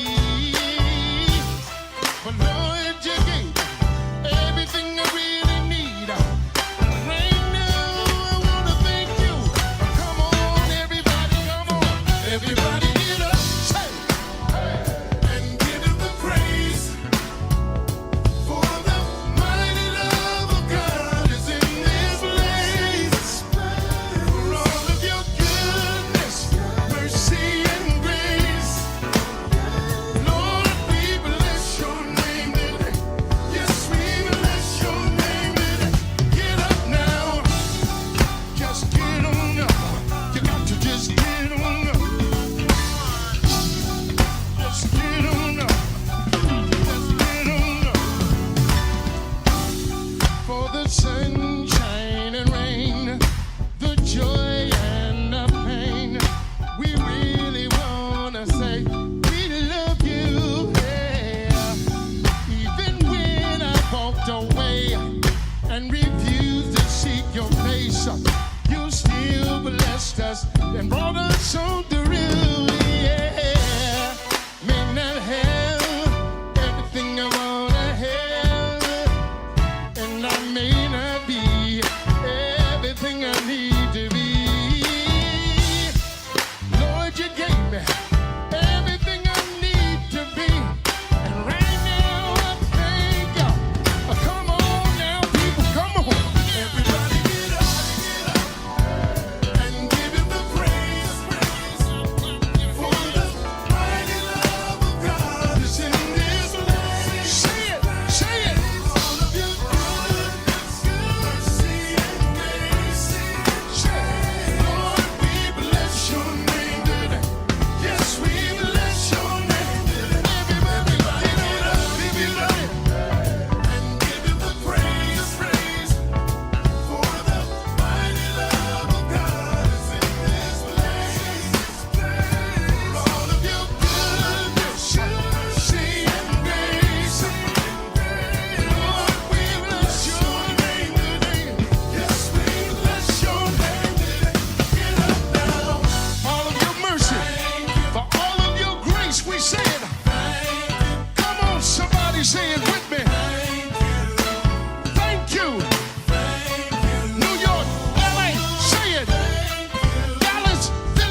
also want to say congratulations to all the folks right there that are helping continue the work of dfree, because that's the way to set people free. You'll know the truth, and the truth will make you free.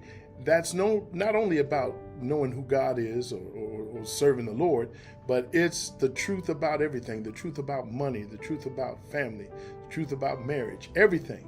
You know what I mean? So congratulations, family. You're doing a great work. Continue on. Now let's check out something else, all right? Yeah, let's get into it. You can do all things. You can do all things but fail. 'Cause you never lost a battle. You never lost a battle. And I know. You never will. You can do all things. Yeah. You can do all things but fail. You never lost a battle. You never lost a battle. And I know you never will. You can do all things. Say it. You can do all things. You can do all things. You never lost a battle. Never lost a battle. Never lost a battle. I know. You never will. You can do all things, yeah. You can do all things. You can do all things but fail. Never lost a battle. Never lost a battle. I know.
I hope everybody feels the way I did and have a little praise break. I don't know if you did. If I tried to go and just get tea, but then Fred Hammond just came over my spirit. So I don't know. I loved it. I enjoyed it.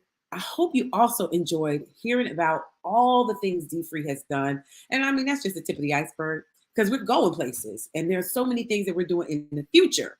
And so that's what you're going to hear about in this segment. I was seeing in the chat that there were a lot of people saying hello and giving some praise reports. I saw that. So I'm loving that we have a little church service. But I also saw that there were some folks that may or may not know this. When you registered, you had an opportunity to receive a brochure that tells all about some of the things that you're going to be seeing today, as well as some information about dfree programs. So that's a downloadable digital brochure for you. So if you haven't gotten it already, make sure you go ahead and download that. In addition to that, our team is ready and available to help you. I've seen this couple people saying, oh, well, I want to bring this to my community. I want to bring this to my organization. We're here to help. So make sure that you keep checking the chat for links and information and engage with our team. I also want to check in on my Facebook friends. Are you guys okay over there in Facebook land? What about my YouTube family? Hello, is everybody all right? Just making sure. And we certainly want to shout out LinkedIn. Hello, LinkedIn. So good. We are ready for the second half of our program. So you're going to be learning a lot this second half. First of all, we're going to talk a little bit about something that's brand new, and that is dfree Digital. You're going to hear all about that. Second, you're also going to hear from, well, let me say this. We always talk about our money in a place, and people are really hesitant to talk, but this is your safe space. This is a safe space, and if you've ever wanted to have a conversation with a financial advisor, we have some phenomenal financial advisors in the freedom movement, in the dfree freedom movement. So you're going to get ready to hear from them. The gospel of financial freedom. Let me see what else. Oh, we have some surprise guests as well. I'm getting excited about that. So I hope that you'll stay tuned and that you'll pay attention. Get out your notepad and your paper so that you can take some notes if you haven't already. Looking forward to it. Can't wait. Money holds a lot of power. It can define where we live, what we eat, when we go to the doctor, and what kind of future we can see for ourselves. And we all feel it in different ways. Many of us make just enough to get by, living in fear of one surprise expense that could ruin our year. Other people make great money, but spend so much that it never feels like enough. What if you could harness a little bit of money's power yourself? What if you could paint a clear picture of your spending habits to make sure your money's going where you want it to? What if you could take the mystery out of credit scores and mortgages so you can buy a home with access to great schools and a strong community? What if you could learn to manage and pay off your debts so your future includes a restful retirement with enough left over to give back? We're not all accountants, and knowing where to begin can be hard. But when you take on these financial topics step by step, you can gain power over your money and live a life of financial freedom. That's what the dfree lifestyle is all about. We promote financial freedom for everyone, using value-based principles and practical approaches for managing finances. By exploring this platform, you'll learn key financial concepts, work with helpful tools, and reflect on your financial status, all in the interest of gaining powerful new skills that help you take control of your money.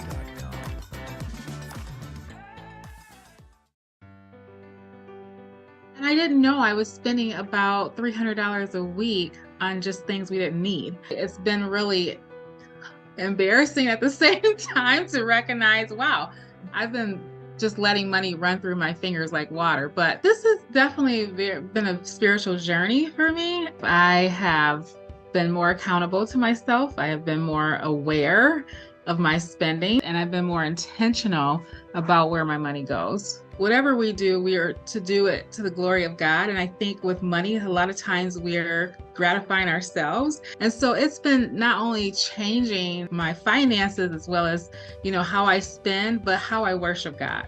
It's a must do for people who want a future where they can feel like they're in control of their finances instead of their finances controlling them.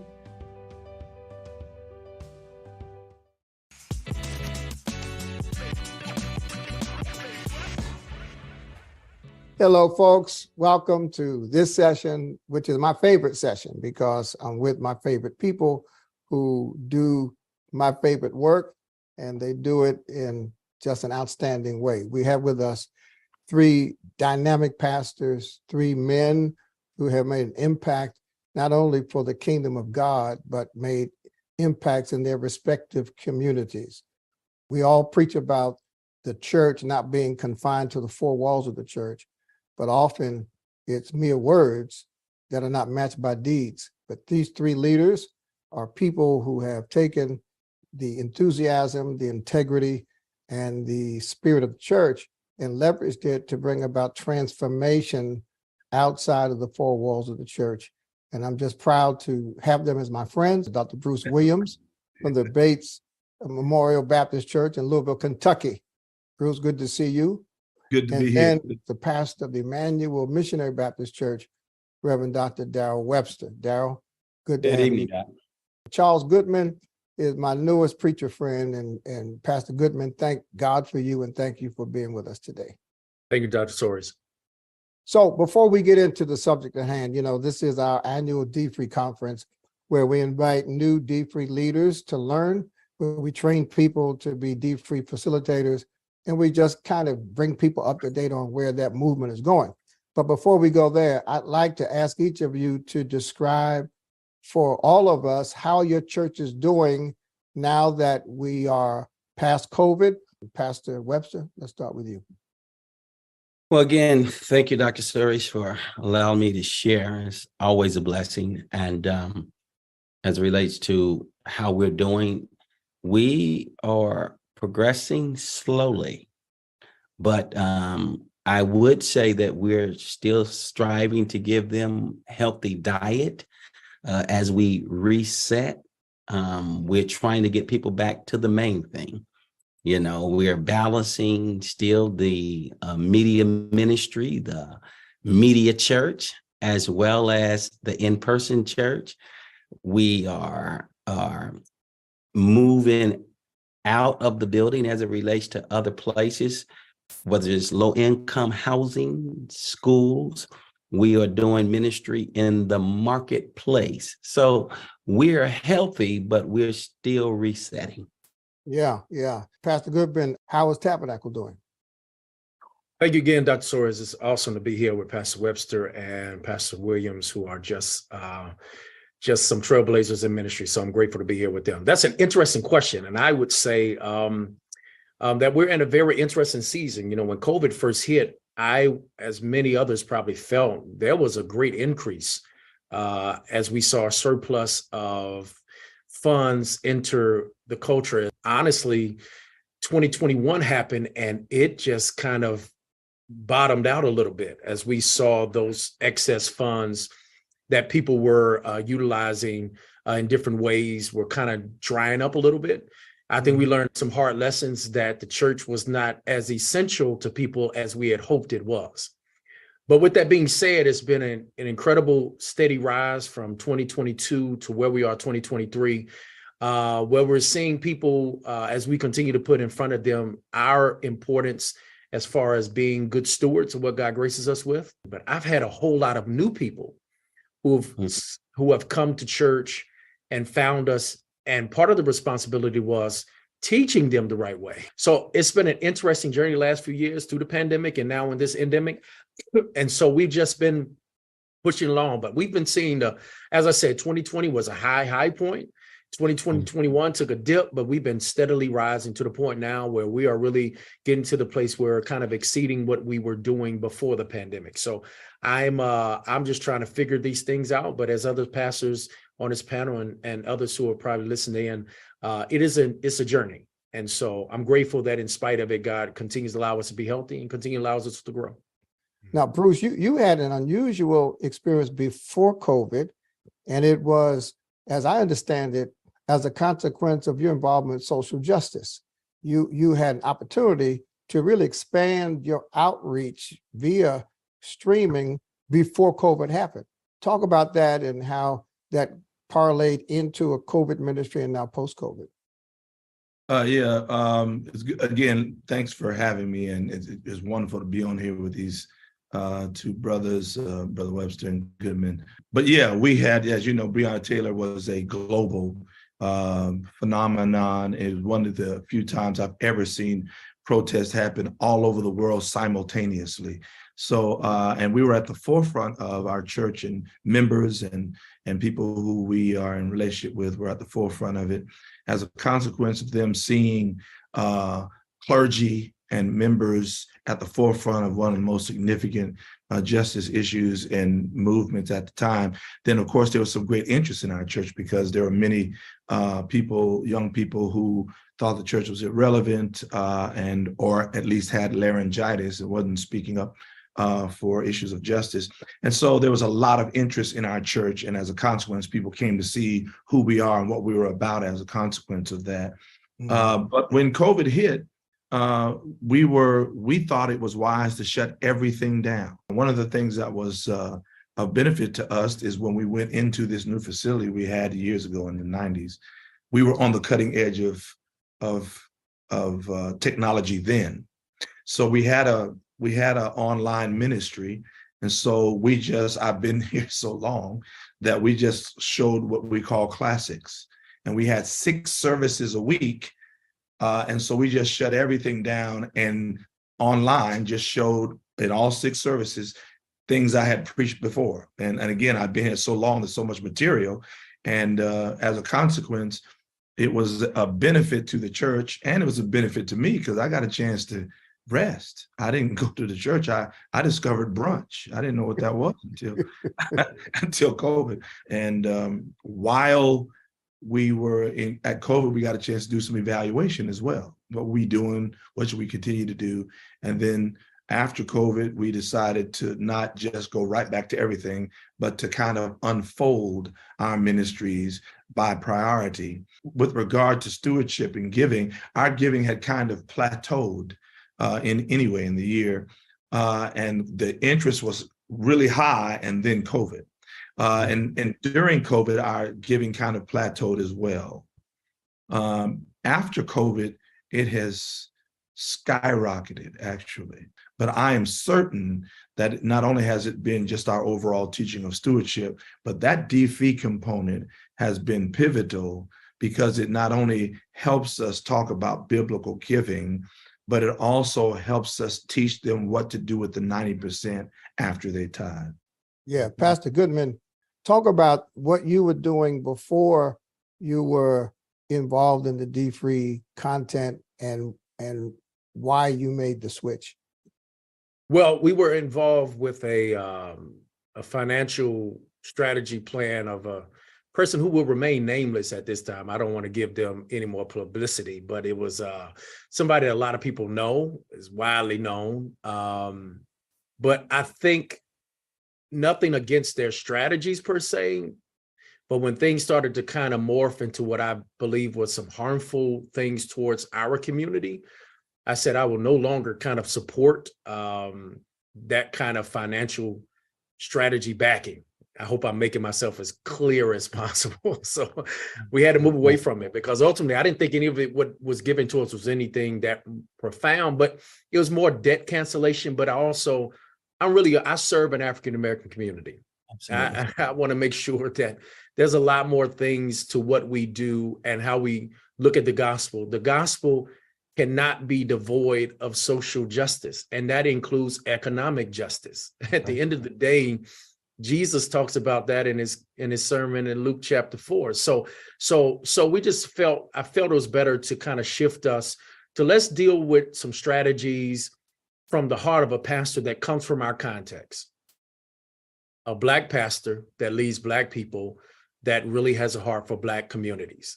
And that's what kind of led us to dfree. And I mean, hearing about you years and years before, seeing your ministry. And so we just had to make the hard pivot and hard switch. And what I saw was just a more organic feeling amongst the people, because there is something to be, the uniqueness of what we experience, right? Like our finance is different. America would go through a cold and Black people get the flu. I mean, we get it all. So it just was really more tailored towards our community, our needs, our experiences. And so it just really began to hone into the reality. I tell our church all the time, we don't have money problems. We have management problems. I mean, at the end of the day, that's really the whole intent of being a good steward. it's not about how much money we make. All of us want to make more, but at the end of the day, if you make it more but still managing it poorly and not doing well with it, what's the point? So I think that's what we saw, and it really moved us from just trying to cancel debt to really make your money live and to do work for yourself, for your community, and create legacy. So just got people thinking longer term, legacy, creating what this means, generational wealth that we can start to do. And I really think that the dfree program really gets our mind going from a gospel-centered perspective that looks at it from an African-American lens, that gives us something that I don't have to be so stretched and tired and frustrated, because most people, once again, don't have money problems, they have management problems. Yeah, I really appreciate that. And I'm, again, humbled by the way you express the concern you had for your people that led you to using our content. Daryl, what was so alarming to me about you was that when I first came to Emmanuel, I saw a church-wide Sunday school initiative, and that's how you launched dfree. Yeah, Doc, I've been talking about the difference between the urban church and the suburban church. And you got a lot of our folk flirting with suburban, but half of the people there, they make almost six figures, over 80,000 a year. And so when I discovered your model with dfree, I too was using some of the other material, but it wasn't culturally sensitive or toward us. So what I wanted to do was be intentional about equipping and engaging our people. That's how we were able to move to dropping dfree into our educational hour. We had several hundred people coming to our 9:30 educational hour, and we had probably 300 people to intentionally take dfree. Now, let me tell you why I shut down everything, because at that time we had built a new facility and we were struggling to pay it off. During the pandemic, we paid our church off. I didn't talk about how our finances rose so far. We paid our church off during the pandemic.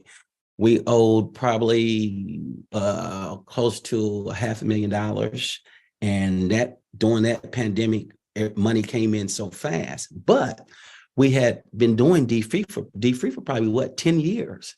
Right. So we didn't have to struggle with what to do. We had Giblify, like you, Dr. Williams. We were already doing streaming, so we were above the curve.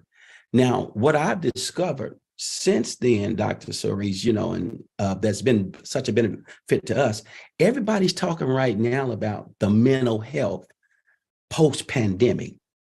So for the last 8 weeks, we started a piece on money and mental wellness after the pandemic. And if I can tell you the impact that this series has had on our church. Now you think about this, everybody talking about mental wellness, mental health as it relates to trauma, as it relates to racial inequity, as it relates to racial disparities.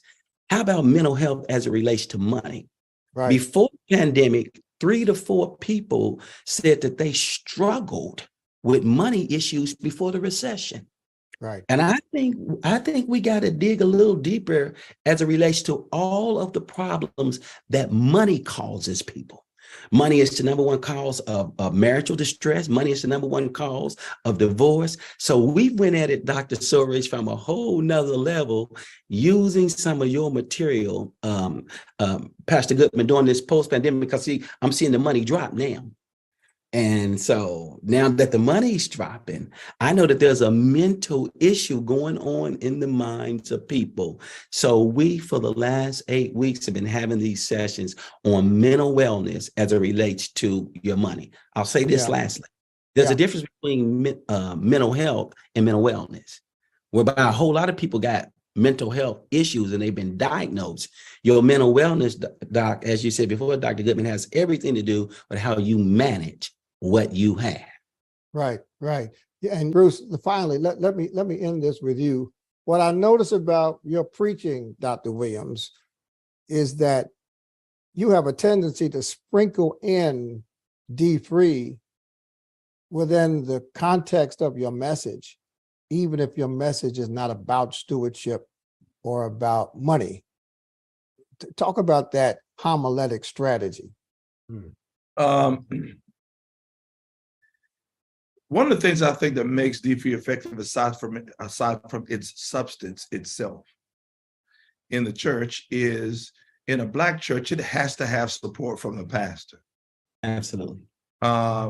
And if something is going to get attention, if the pastor focuses on it, it will. If you want something to die, just the pastor ignores it, and it doesn't become important. So I think one of the ways I wanted to empower our people, we spent a lot of time talking about what they should give to the church without empowering them to do it. And people feel helpless sometimes and frustrated because they're not empowered. And so dfree helped us do that. And one of the things I do is the things that we prioritize as a consequence of our people learning in our educational system, and dfree is woven throughout the fabric of our educational system here at Base Memorial. Those things that we prioritize, I find every opportunity I can to reference it while I'm preaching. And it's not that difficult to do. Most things we preach about, things about money and material things and the like, can be woven throughout the fabric of the homiletic presentation. And so I'm trying to reinforce what it is that we're teaching. And so whether it's some other subject matter or whether it is about money or just about stewardship, I try my best to find a way to insert it in the preaching, because when you do that, not only do you reinforce what it is you're trying to teach, but you continually show how relevant it is when it comes to not only the Bible, but when it comes to being a Christian. That when people compartmentalize their faith and think these things have nothing to do with being a Christian, when in fact they have everything to do with being a Christian. Jesus talked more about money than he did about heaven. And so if Jesus made it a priority, money and material things, then we should too. And that's what I try to do. So I find every opportunity to try to empower the people through the preached word and reinforce what it is that we're teaching at the church. Well, listen, I'm encouraged, and I hope the viewers are now informed. All of you, I think, will be pleased to know that a lot of what else is being discussed at this conference is going to be very relevant for all of you. Pastor Goodman, you have a large following of young people. We're coming out with a digital platform that's app-like for dfree content that can be accessed on your phone. Awesome. And so I know your flock will be very happy about that. Dr. Webster, you're the one that kind of pressured me into doing our first workbook. And we're now updating the data, updating the narratives, updating the workbook, and that new volume will come out in the fall. So you'll be pleased to know about that, and I'm sure you'll be a great consumer of the workbook. And then Dr. Williams, the newest version of Meditations for Financial Freedom, Volume 4, is coming out today. So wow. I just thank God for the three of you, because it's leaders like you that really motivate me and my team to keep producing, because the production of the content is being distributed by the generals in the field. And I really appreciate that. And I want to thank you and thank your churches for your support, and know that your members are welcome to contact me directly, and your leaders are welcome to contact us and our team. What we've done is we've offered a kind of loose, informal fellowship called the dfree Collective, and we'll be sending out information after today so that we can have a more formal way of communicating and fellowshipping and mentoring, Bruce. Wow. So that's all good. a part of it. That's great. So listen, thank you for your time. Thank you for your leadership and your ministries, and thank you for your friendship and your prayers for me.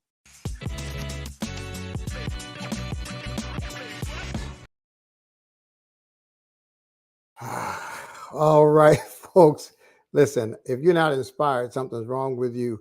Let me just say 3 words quickly because we got to keep it moving. Word number 1 is that dfree Digital can be found at dfreedigital.com. Our first client is Kane University. I'm happy to announce that. You'll be hearing more about it. And unlike the dfree curriculum, dfree Digital consists of modules. It's primarily designed to be used on your phones, and the modules can be used in whatever order you choose. As you've heard, the dfree process is 12 steps, 4 levels: get started, get control, get ahead, give back. The dfree Digital platform allows you to look at credit, home ownership, how to buy a car, how to avoid scams, each one in a separate module. And you can literally curate the experience to go through the process the way you want to. Now, we're offering this to employees through their jobs. And so we'll be talking to your company about offering this platform to all of their employees as an employee benefit. We're offering it to organizations, and we're using our relationships with corporations like Prudential and others to actually sponsor free subscriptions for churches and other nonprofit organizations. It's brand new. It has not been publicly released yet. We will release it publicly in September. This is a dfree conference announcement, and we're looking for 80 associates who will work with us to distribute this product on a commission basis around the country. Now, we have 3 signed up already, but if you know a company, or if you work for a company, if you have a friend that owns a company and that company would like to offer their employees a financial wellness, financial literacy, financial freedom benefit, you contact us and we'll send you an application. And we're going to have 80 people working together every week distributing this product, and for the first time ever being able to use their efforts to increase their income. You heard Dorothea talk about what she's doing in South Carolina. Dorothea will earn a commission for introducing us to the people in South Carolina. Also, if you're a church, if you go to a church and you'd like dfree in your church, we have a process, we have training, we have information. Just contact us. Go to dfreefoundation.org and you will appreciate that. Now, listen, this is the book. This is Meditations for Financial Freedom, Volume 4. This is number 4.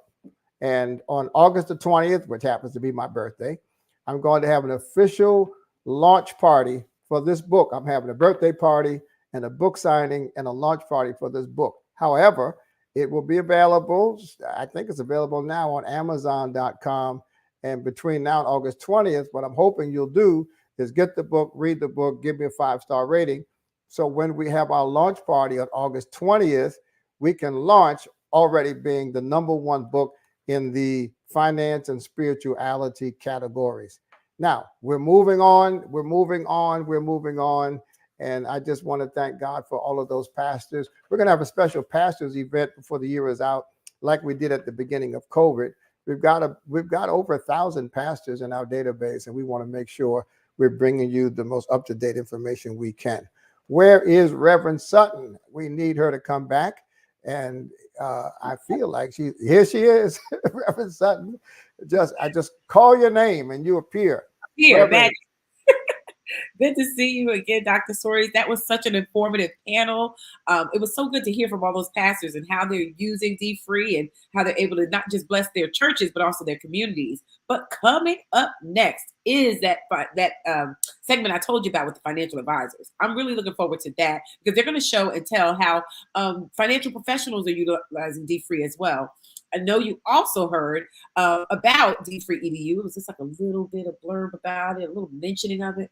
But there really is a curriculum for public schools, and we're about to launch that. And so we want you to hear all about it. I love that you're at this conference because you get it hot off the presses. So next up, dfree school curriculum, after which you will hear a panel discussion from financial professionals that are embedded in the dfree movement.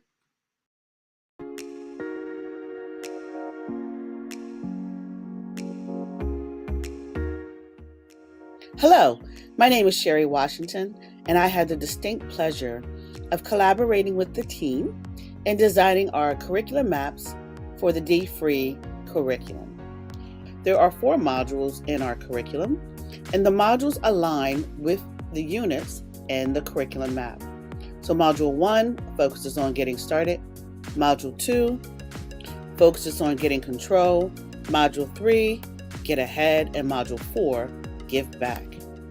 The sequence part of our scoping sequence tells us how the curriculum map should be delivered, in what order. The next item that we addressed when designing this curriculum were our standards. Academic standards are the foundation of any curriculum map. The academic standards exist to ensure students receive the essential knowledge for each content area. To ensure that our curriculum is applicable and aligned with the goals nationally and state standards, we utilized several different frameworks. So far, we have designed curriculum maps for the state of South Carolina Adult Education Program, Delaware curriculum maps for the public school districts in Delaware, New Jersey curriculum maps, and Pennsylvania. The next tool and resource we included is called the Inquiry Design Model. Learning and thinking about learning is the goal. We don't want students to regurgitate information or memorize information. This inquiry design model is ideal for those teachers who just want a one-page snapshot. The dfree Roadmap Companion Guide is our workbook. Our curriculum map, again, is designed to fit the standards and meet the needs of any learner within any state. We hope you enjoyed the work the team has put into helping this come to fruition, and please let our presenters know if you have any questions. Thank you.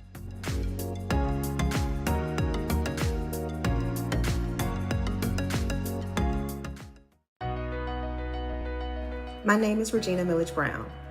I was a recent participant in the dfree program sponsored by the Economic Development Committee of the Mobile Alumni Chapter of Delta Sigma Theta Sorority Incorporated.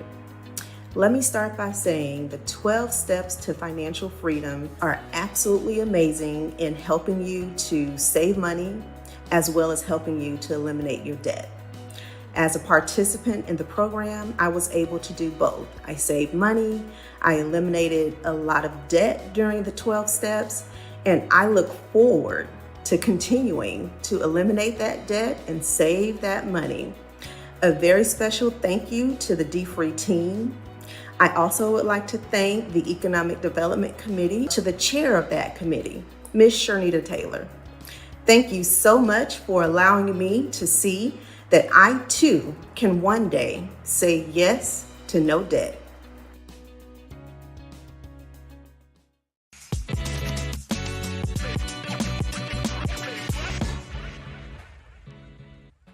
Welcome to the dfree Virtual Leadership Conference. I'm Joseph Dillard, here hosting this panel discussion with Gardine Wilson and Monica Hines. Today, we're going to be focusing on financial advisors, their role in dfree, and the importance of having them. In dfree, Dr. Soares talks about going from debt, delinquencies, and deficits to deposits, dividends, and deeds. Today, we're going to be focusing on dividends and investments. And as I said, we have Gardine Wilson here and Monica Hines to help us talk about investments and really their roles as financial advisors. We're going to get to know them a little bit, how they work with dfree, and hopefully how they can get other financial advisors to get involved with dfree. We're going to get some introductions. Please, we'll start with you, Gardine. Wow. Okay. Well, I came on with Prudential in 2016, 2017, and I actually had an opportunity. We sponsored Dr. Soares on the Conference of African American Financial Professionals. And what that is really our family reunion of Black financial professionals. We come, we share, we actually love on each other, we get our information. And when Dr. Soares spoke at the opening ceremony. He spoke to us about being deployed as financial professionals and advisors into the African American communities. That's awesome. Thank you so much. Thank you. And on to Monica Hines, would you answer the same question? How were you introduced to dfree, and how long have you been working with dfree? I have been involved with dfree probably 6 or 7 years, maybe even more. And I would hear snippets about dfree here and there.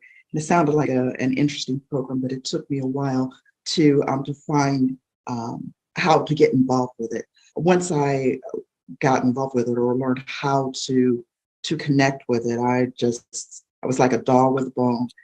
But then I became very, very involved with dfree on not only a local basis, but on a national basis.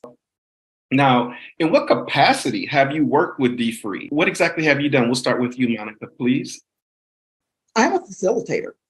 Okay. So I am also a financial advisor. And with the Catholic Diocese of Cleveland, there were probably, I think, about 6 different predominantly Black parishes. And so I started with them, and it just kind of went from there. So yes, I'm a facilitator, an implementer, and a promoter of dfree. Fantastic, fantastic. And you, Gardine? There was a convocation that was actually going on with the AME Zion churches. And I told Dr. Soares about it. He got his crew. They came down in 2018 and actually did he was the keynote speaker at the convocation. Awesome. And from there were so many ministers that actually signed up and said, not only do we want this training, but at the same time, can you take a look at what I have going on? And that, as a financial advisor, financial professional, was one of the things for me that actually really engaged me in the program, introduced it in our community. So I'm in the rural areas of North and South Carolina, working with people that have been retired, that actually are, trying to figure out what to do with what.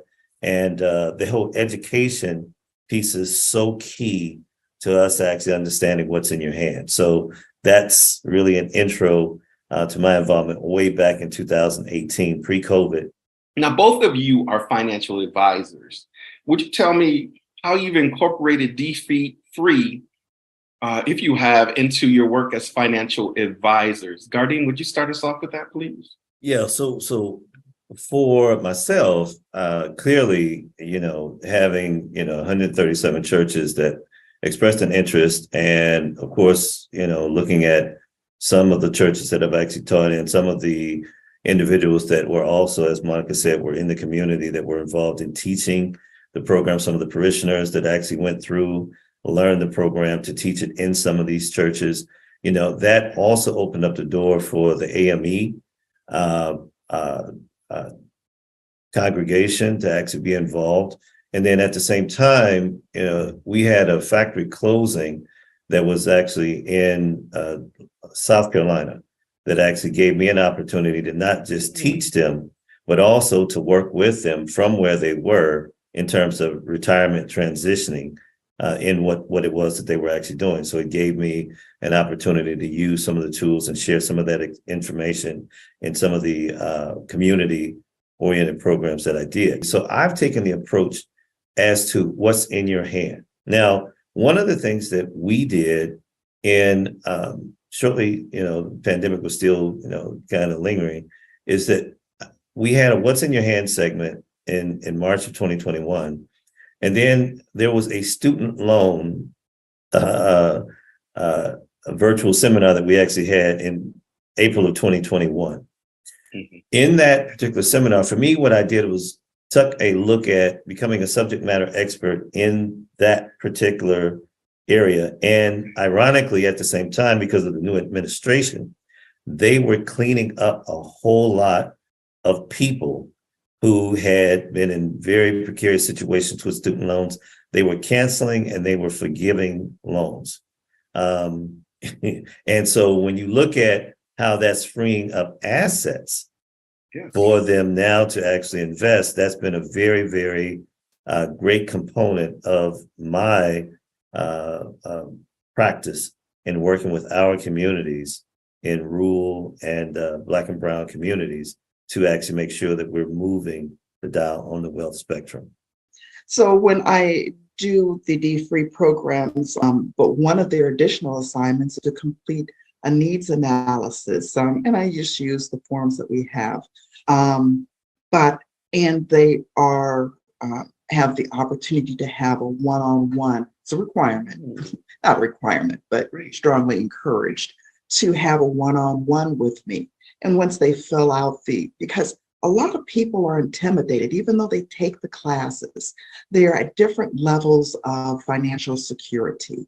And when I was talking about different levels, I wasn't just talking about people who are in debt. There are people who have goals of starting a business, or have goals of buying a larger house, or want to send their children to college without that student loan debt. So people have financial goals at all levels, but they're coming to that class because they're a little intimidated, honestly, about just calling up a financial professional and saying, hey, let's set an appointment for Wednesday at 3 o'clock. So to kind of help break that barrier, I encourage them to go ahead and have one of those sessions with me. And it kind of lets them know that, hey, I'm just as good as the next person. I can have an appointment and a meaningful relationship with a financial advisor. And, of course, during D-Free, we're not talking about products, and we're not really getting into the nitty-gritty. We're not giving them financial advice specifically. It's very general and very broad, but it gives them an opportunity to ask those nitty-gritty, those down and dirty, relevant questions to their specific situation. So that's how I incorporate it. Whenever someone says I should have gone first, don't listen to them because they've got something to say. That's right. Thank you. That's yeah, right. thank you for what you That's right. shared. That's so important. So important. And it leads me to the next level. As I was talking in the introduction, Dr. Soares takes us to the 3 Ds of deposits, dividends, and deeds. And I said we're going to talk about dividends. And in chapter 7, level 3, which is get ahead, we talk about maximizing the margin, which talks about saving and investing. And as Monica, you said, we don't really give advice, but we talk about the importance of investing. And I'll get to a little bit more later as I get to the question. And in chapter 8, it's talking about minimizing the stress, talking about buying insurance and planning wills and estates. And I mention that too, because there have been so many times on social media, someone's passed away and GoFundMe accounts have been set up because life insurance hasn't been purchased. There have been so many times, and me being from Minneapolis, I always talk about the fact that Prince did not have a will. I remember when he passed away, and the fact that, it went through probate and we had to find out who was legally able to be recipient of his estate. And I brought it up just to mention the importance of it. Now, saying what I said, would you both tell me the importance of using a financial advisor? And I'd say there's no one better than you qualified to tell us, because it's important. We talk about the importance of having dividends, but the people who are going to help us get there are financial advisors. So will you tell us the importance of using a financial advisor? And Monica, we'll start with you first, please. The value that we bring, that we can add, we can't teach it in a 12-week course. We are not giving, excuse me, my voice. We're not giving a degree when we teach D-Free. We are trying to open people's minds and help them understand that there is hope, there is an avenue, there is a solution, but D-Free is not the end, it's the beginning. I don't think a lot of people actually understand. We have to stay up on everything that's actually happening, not just with regulation, but everything in terms of what's happening in the financial industry, so that we're in a position to give anyone that we come into contact with the best and most accurate information. And then also, just like a tailor-fit suit, It's got to fit the individual. Everything actually starts with what's in your hand. I can recall one of the ministers who was very, very instrumental in me getting involved in the South Carolina area. His wife passed, and we were actually working on the estate issues, and somebody in her congregation found out that she was working with a financial advisor. And the community was like, what does she need to be working with a financial advisor for? Because everyone thinks that you have to have a lot of money to work with a financial advisor. Everyone needs a financial advisor, and so understanding the principles are actually one of the major things that actually help us to bridge the wealth gap. I wrote what I call a black paper on why the need for financial professionals is actually so much in demand in our communities. And a lot of times it's us being present in our communities to actually make sure that the community knows that we're available and we're here. Thank you. Tell me this. You mentioned someone asked, why does so-and-so need a financial advisor? And because either a lot of people in our communities aren't familiar with financial advisors, or they have a lack of trust, where do you go? How do you begin a relationship with a financial advisor? Where does it start? Monica, help us with that. Where does it start? And how does it start? Well, it starts with a phone call, I would imagine. I think that one of the most important prerequisites into getting a financial advisor is someone who understands and wants to make a difference. Because there are people who come to me who do not want to listen to my advice. The first chapters, the 3 chapters in the D-Free program are, the psychological aspect. So you really have to get that together. And if you, are ready to adjust that attitude, then, pick up the phone and make the call. Definitely have to have a willingness. Definitely have to have a willingness. I hear you. Thank you. And Gardine? For me, this is a ministry. I mean, I've been a community activist for quite some time, and I actually understand both languages, the language of the financial world and the language in our world. And that takes a very special niche in order to be able to bridge those two, because when you talk about a gap, yes, the gap exists. And being able to break down a lot of these technical terms into layman's language, because I do not get up from any table or from any conversation unless there is an amen and an I understand, because if you understand what it is that I'm sharing with you, then we can actually go from there. Similar to what Monica said, not everyone actually, is going to want to work with us. But at the same time, the information is solid information. And it's not like we just decided to do this yesterday. Most of us that are in the industry have what my cousin actually calls, we've been battle tested.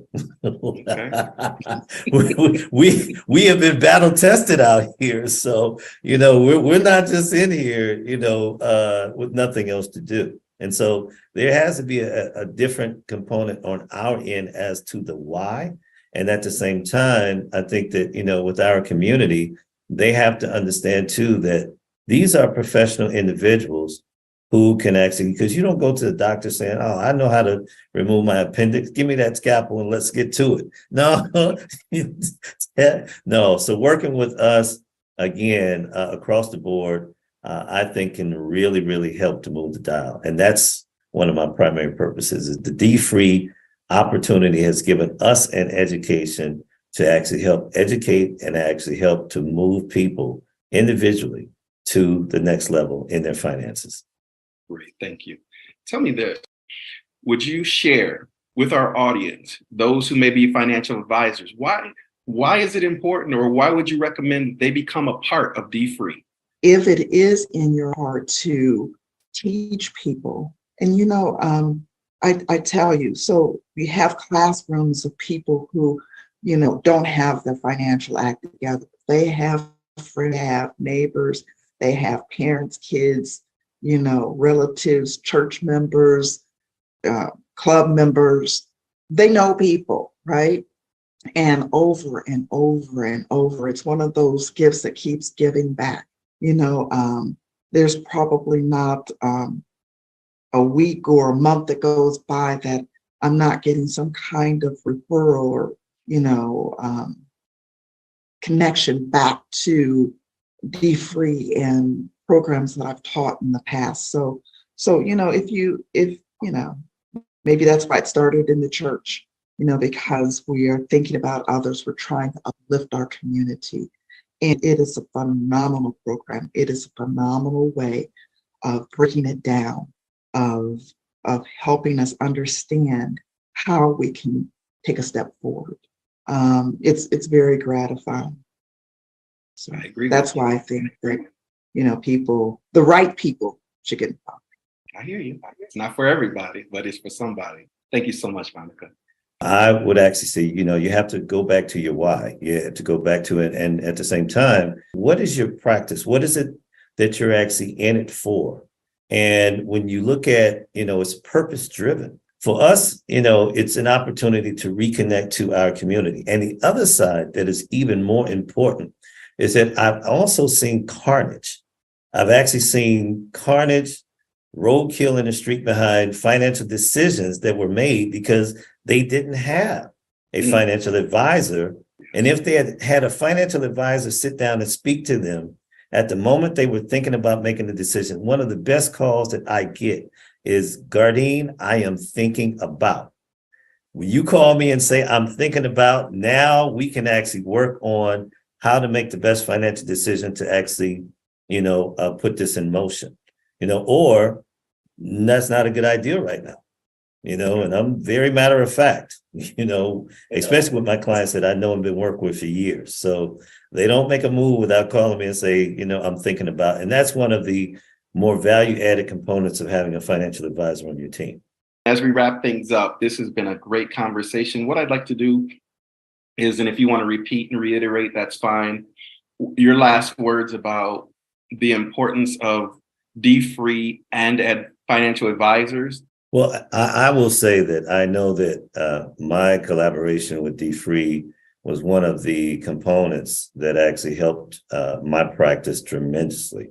And at the same time, I think that when looking at a resource or speaking about a resource, clearly, Dr. Sawyers is very key on trusted and vetted individual, because, we only have one reputation that we actually have. And so that reputation in what it is, when we refer people, even on my personal side, if I refer, individuals to my attorneys and CPAs and whatnot, I better not hear that they didn't get first class service. So in that, make sure that, they're vetted, make sure that, they are, professional in what it is and that you're getting, because we should actually get top rated A++ service in everything that we actually do.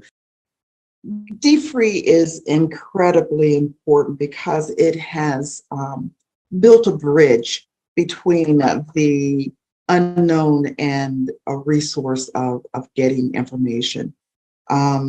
It was something that was long overdue.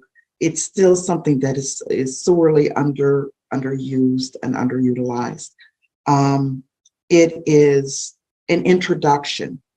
It is a next step into getting the financial help that we all need, just taking us to the next level. Thank you. Oh, again, I'm Joseph Dillard, and Monica Hines and Gardine Wilson. It has been a pleasure hosting this panel, and hopefully all those who are attending, listening, either live or on the replay, you will get valuable information out of this time that we've shared together. Again, dfree, we're going from the bad Ds, debt, delinquencies, and deficits, to the good Ds, deposits, dividends, and deed. and deeds. And today we focus on dividends or investments and the importance of financial advisors working with dfree. Thank you so much and enjoy the rest of your day. Be blessed. All right. Now, what Joseph Dillard did not say is that he too is a financial professional. And I want to thank Joseph for his years of connecting with and leading in the dfree movement. And of course, thanks to our financial professionals. I can't tell you how important it is to do exactly what this panel just described, and that is talking to a professional. All of the data indicate that Black Americans speak to financial professionals at a lower rate than all other groups. And it doesn't cost anything.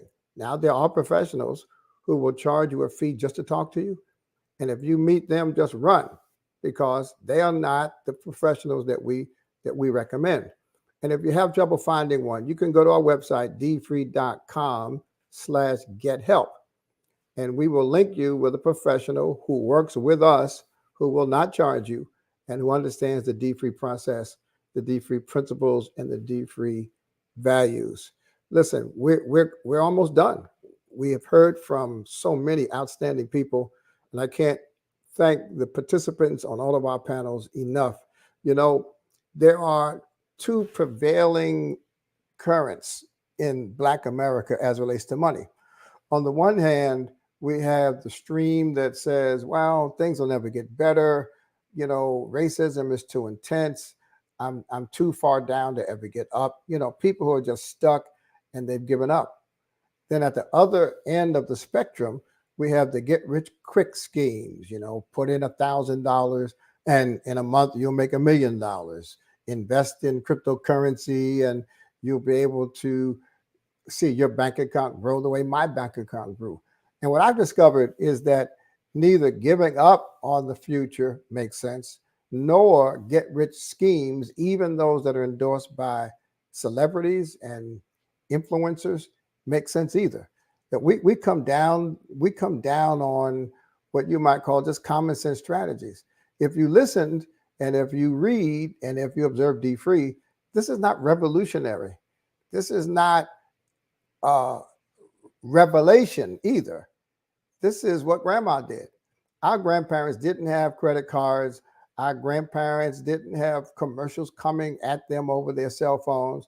Our grandparents were pretty much common sense people who generally lived within their means and who lived for the next generation to do better. So we've just packaged it and outlined it in a way that I believe is accessible, and I know it's affordable. So I want to thank these regular people. That's what I said on Twitter this morning. This is a movement of regular people helping regular people achieve financial freedom. Now, let me say a word about dfree edu, because the video kind of zipped in and zipped out. For all 18 years, I've had people write me and speak to me and say, listen, we need to be teaching this in school.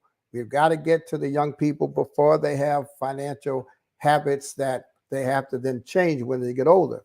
Do you know that almost every state in this country requires teaching financial education? Almost every state. And they have standards to which those lessons have to align.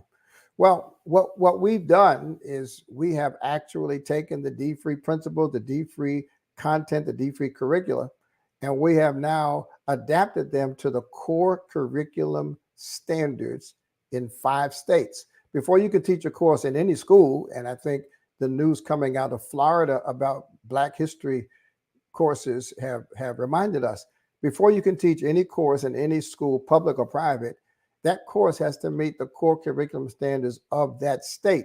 Now, there are national standards, but every state has its own approach to those standards. We are now developing curriculum standards for every single state in the country. We've got 5, and every 2 or 3 weeks, we do another standard. What we're asking you to do is to help us by introducing us to the decision makers for curriculum in your state. And if they're interested, we can literally offer dfree educational content that's legitimate because it meets the standards in your state. And of course, the school districts will pay for the curriculum. And if you do the introduction, you will make a commission on that sale. That's a transaction. So we have now 4 products. We have 4 sets of products. We have products for churches. We have products for community organizations. We have products for school systems, and we have all digital products for employers and colleges and other people that want to distribute to groups. So contact us. Go to dfree.com. Go to dfree Foundation. dfree.com is the website for the business side of our work, and the dfree Foundation is the philanthropic side of our work.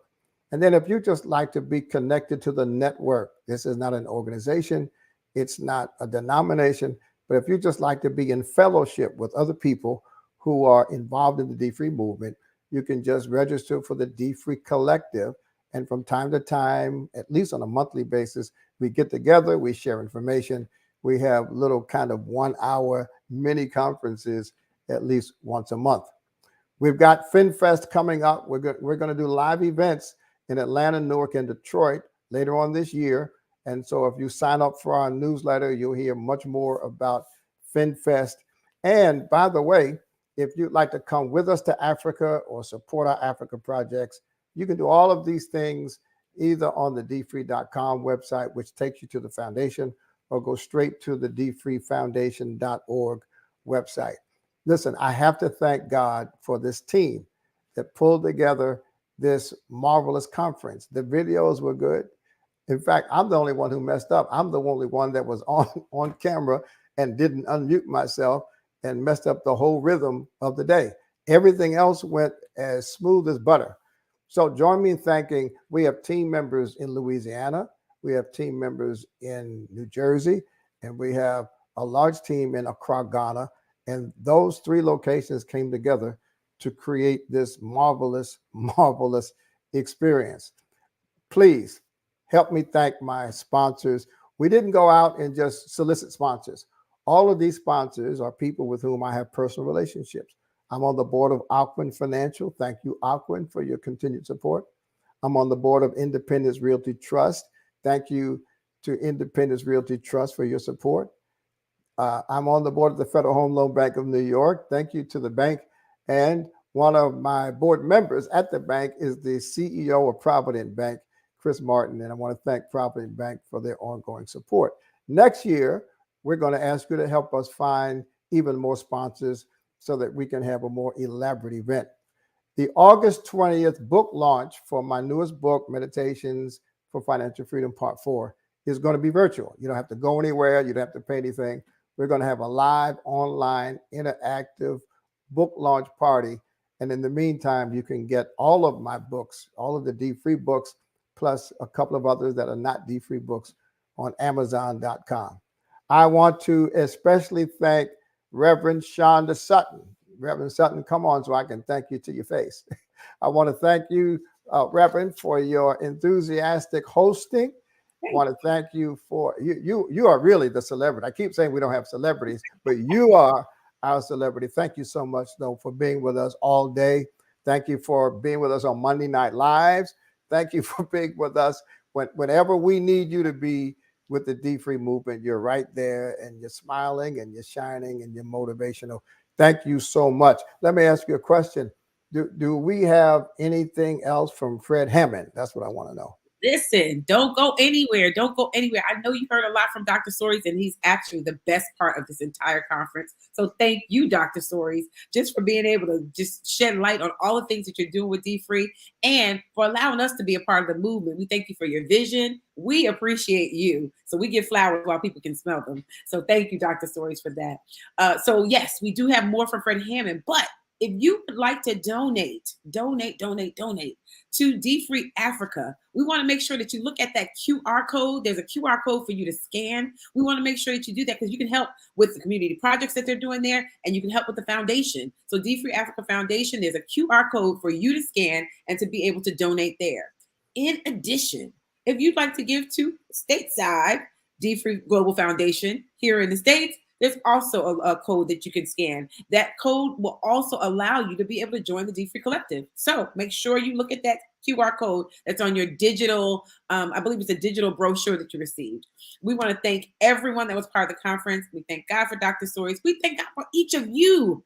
Thank you. You guys were amazing. We appreciate you. We appreciate Facebook. We appreciate everybody on LinkedIn. We appreciate everybody who joined us on our YouTube channel. Now, the moment you've all been waiting for, we're going to close out with the myth, the man, the legend, Mr. Fred Hammond. Once again, I am so grateful to have been a part of this amazing program. Thank you all for giving me the opportunity. And Buster, you know, you are my man, you and Donna and the kids. I love you all. And thank you for being in my life, man. You have brought me through some really great times by just listening to your wisdom. And your wisdom has helped me to make it through. When others made other decisions, when other people around me made other decisions and they thought about money in a very small way, you know, you taught me to open up my mind and to have better financial literacy about my life and investments and thoughts of how to create and sustain myself. I came into this industry when I was 19 years old. I am 60 years old now. I'll be 61 in December. Yeah, I know I look good. Yeah, but it's all good. So listen, I want to leave you with something. And thank you once again, family, for joining us, all right? We love you. God bless you. God bless dfree.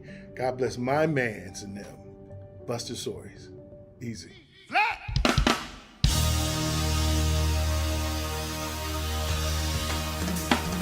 Come on, say it, say it, say it. Come on, bless, bless, bless. Come on, bless, bless. Come on, say it. In the morning, the noonday. Come on, come on, come on. We'll say. We're blessed in the city. We're blessed in the field. Say it. We're blessed when we come, when we go home. We cast down every stronghold, sickness and poverty. For the devil is defeated. We are blessed. Come on. Glory to glory to glory to glory to glory to glory to God. Can you help me say glory to glory to glory to glory to glory to God? To the only my Savior, in majesty, dominion and power, forever and ever,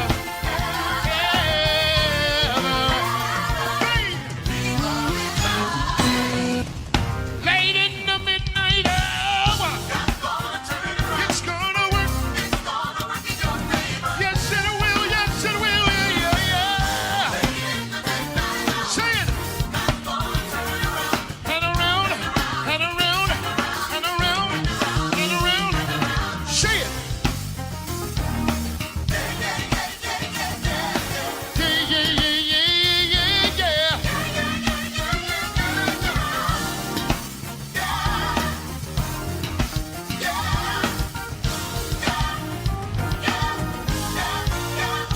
Come on.